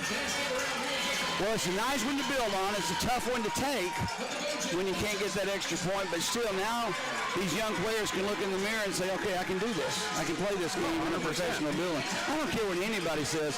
When you walk out onto a football field, a baseball field, and especially a hockey arena, for the very first time as a professional, that feels different than playing your last game of college hockey or junior hockey. And knowing that you're going against the best team last year. Yeah, the team that won it all. Right. So you're going to get a much better feel for what it takes to play hockey against teams like this.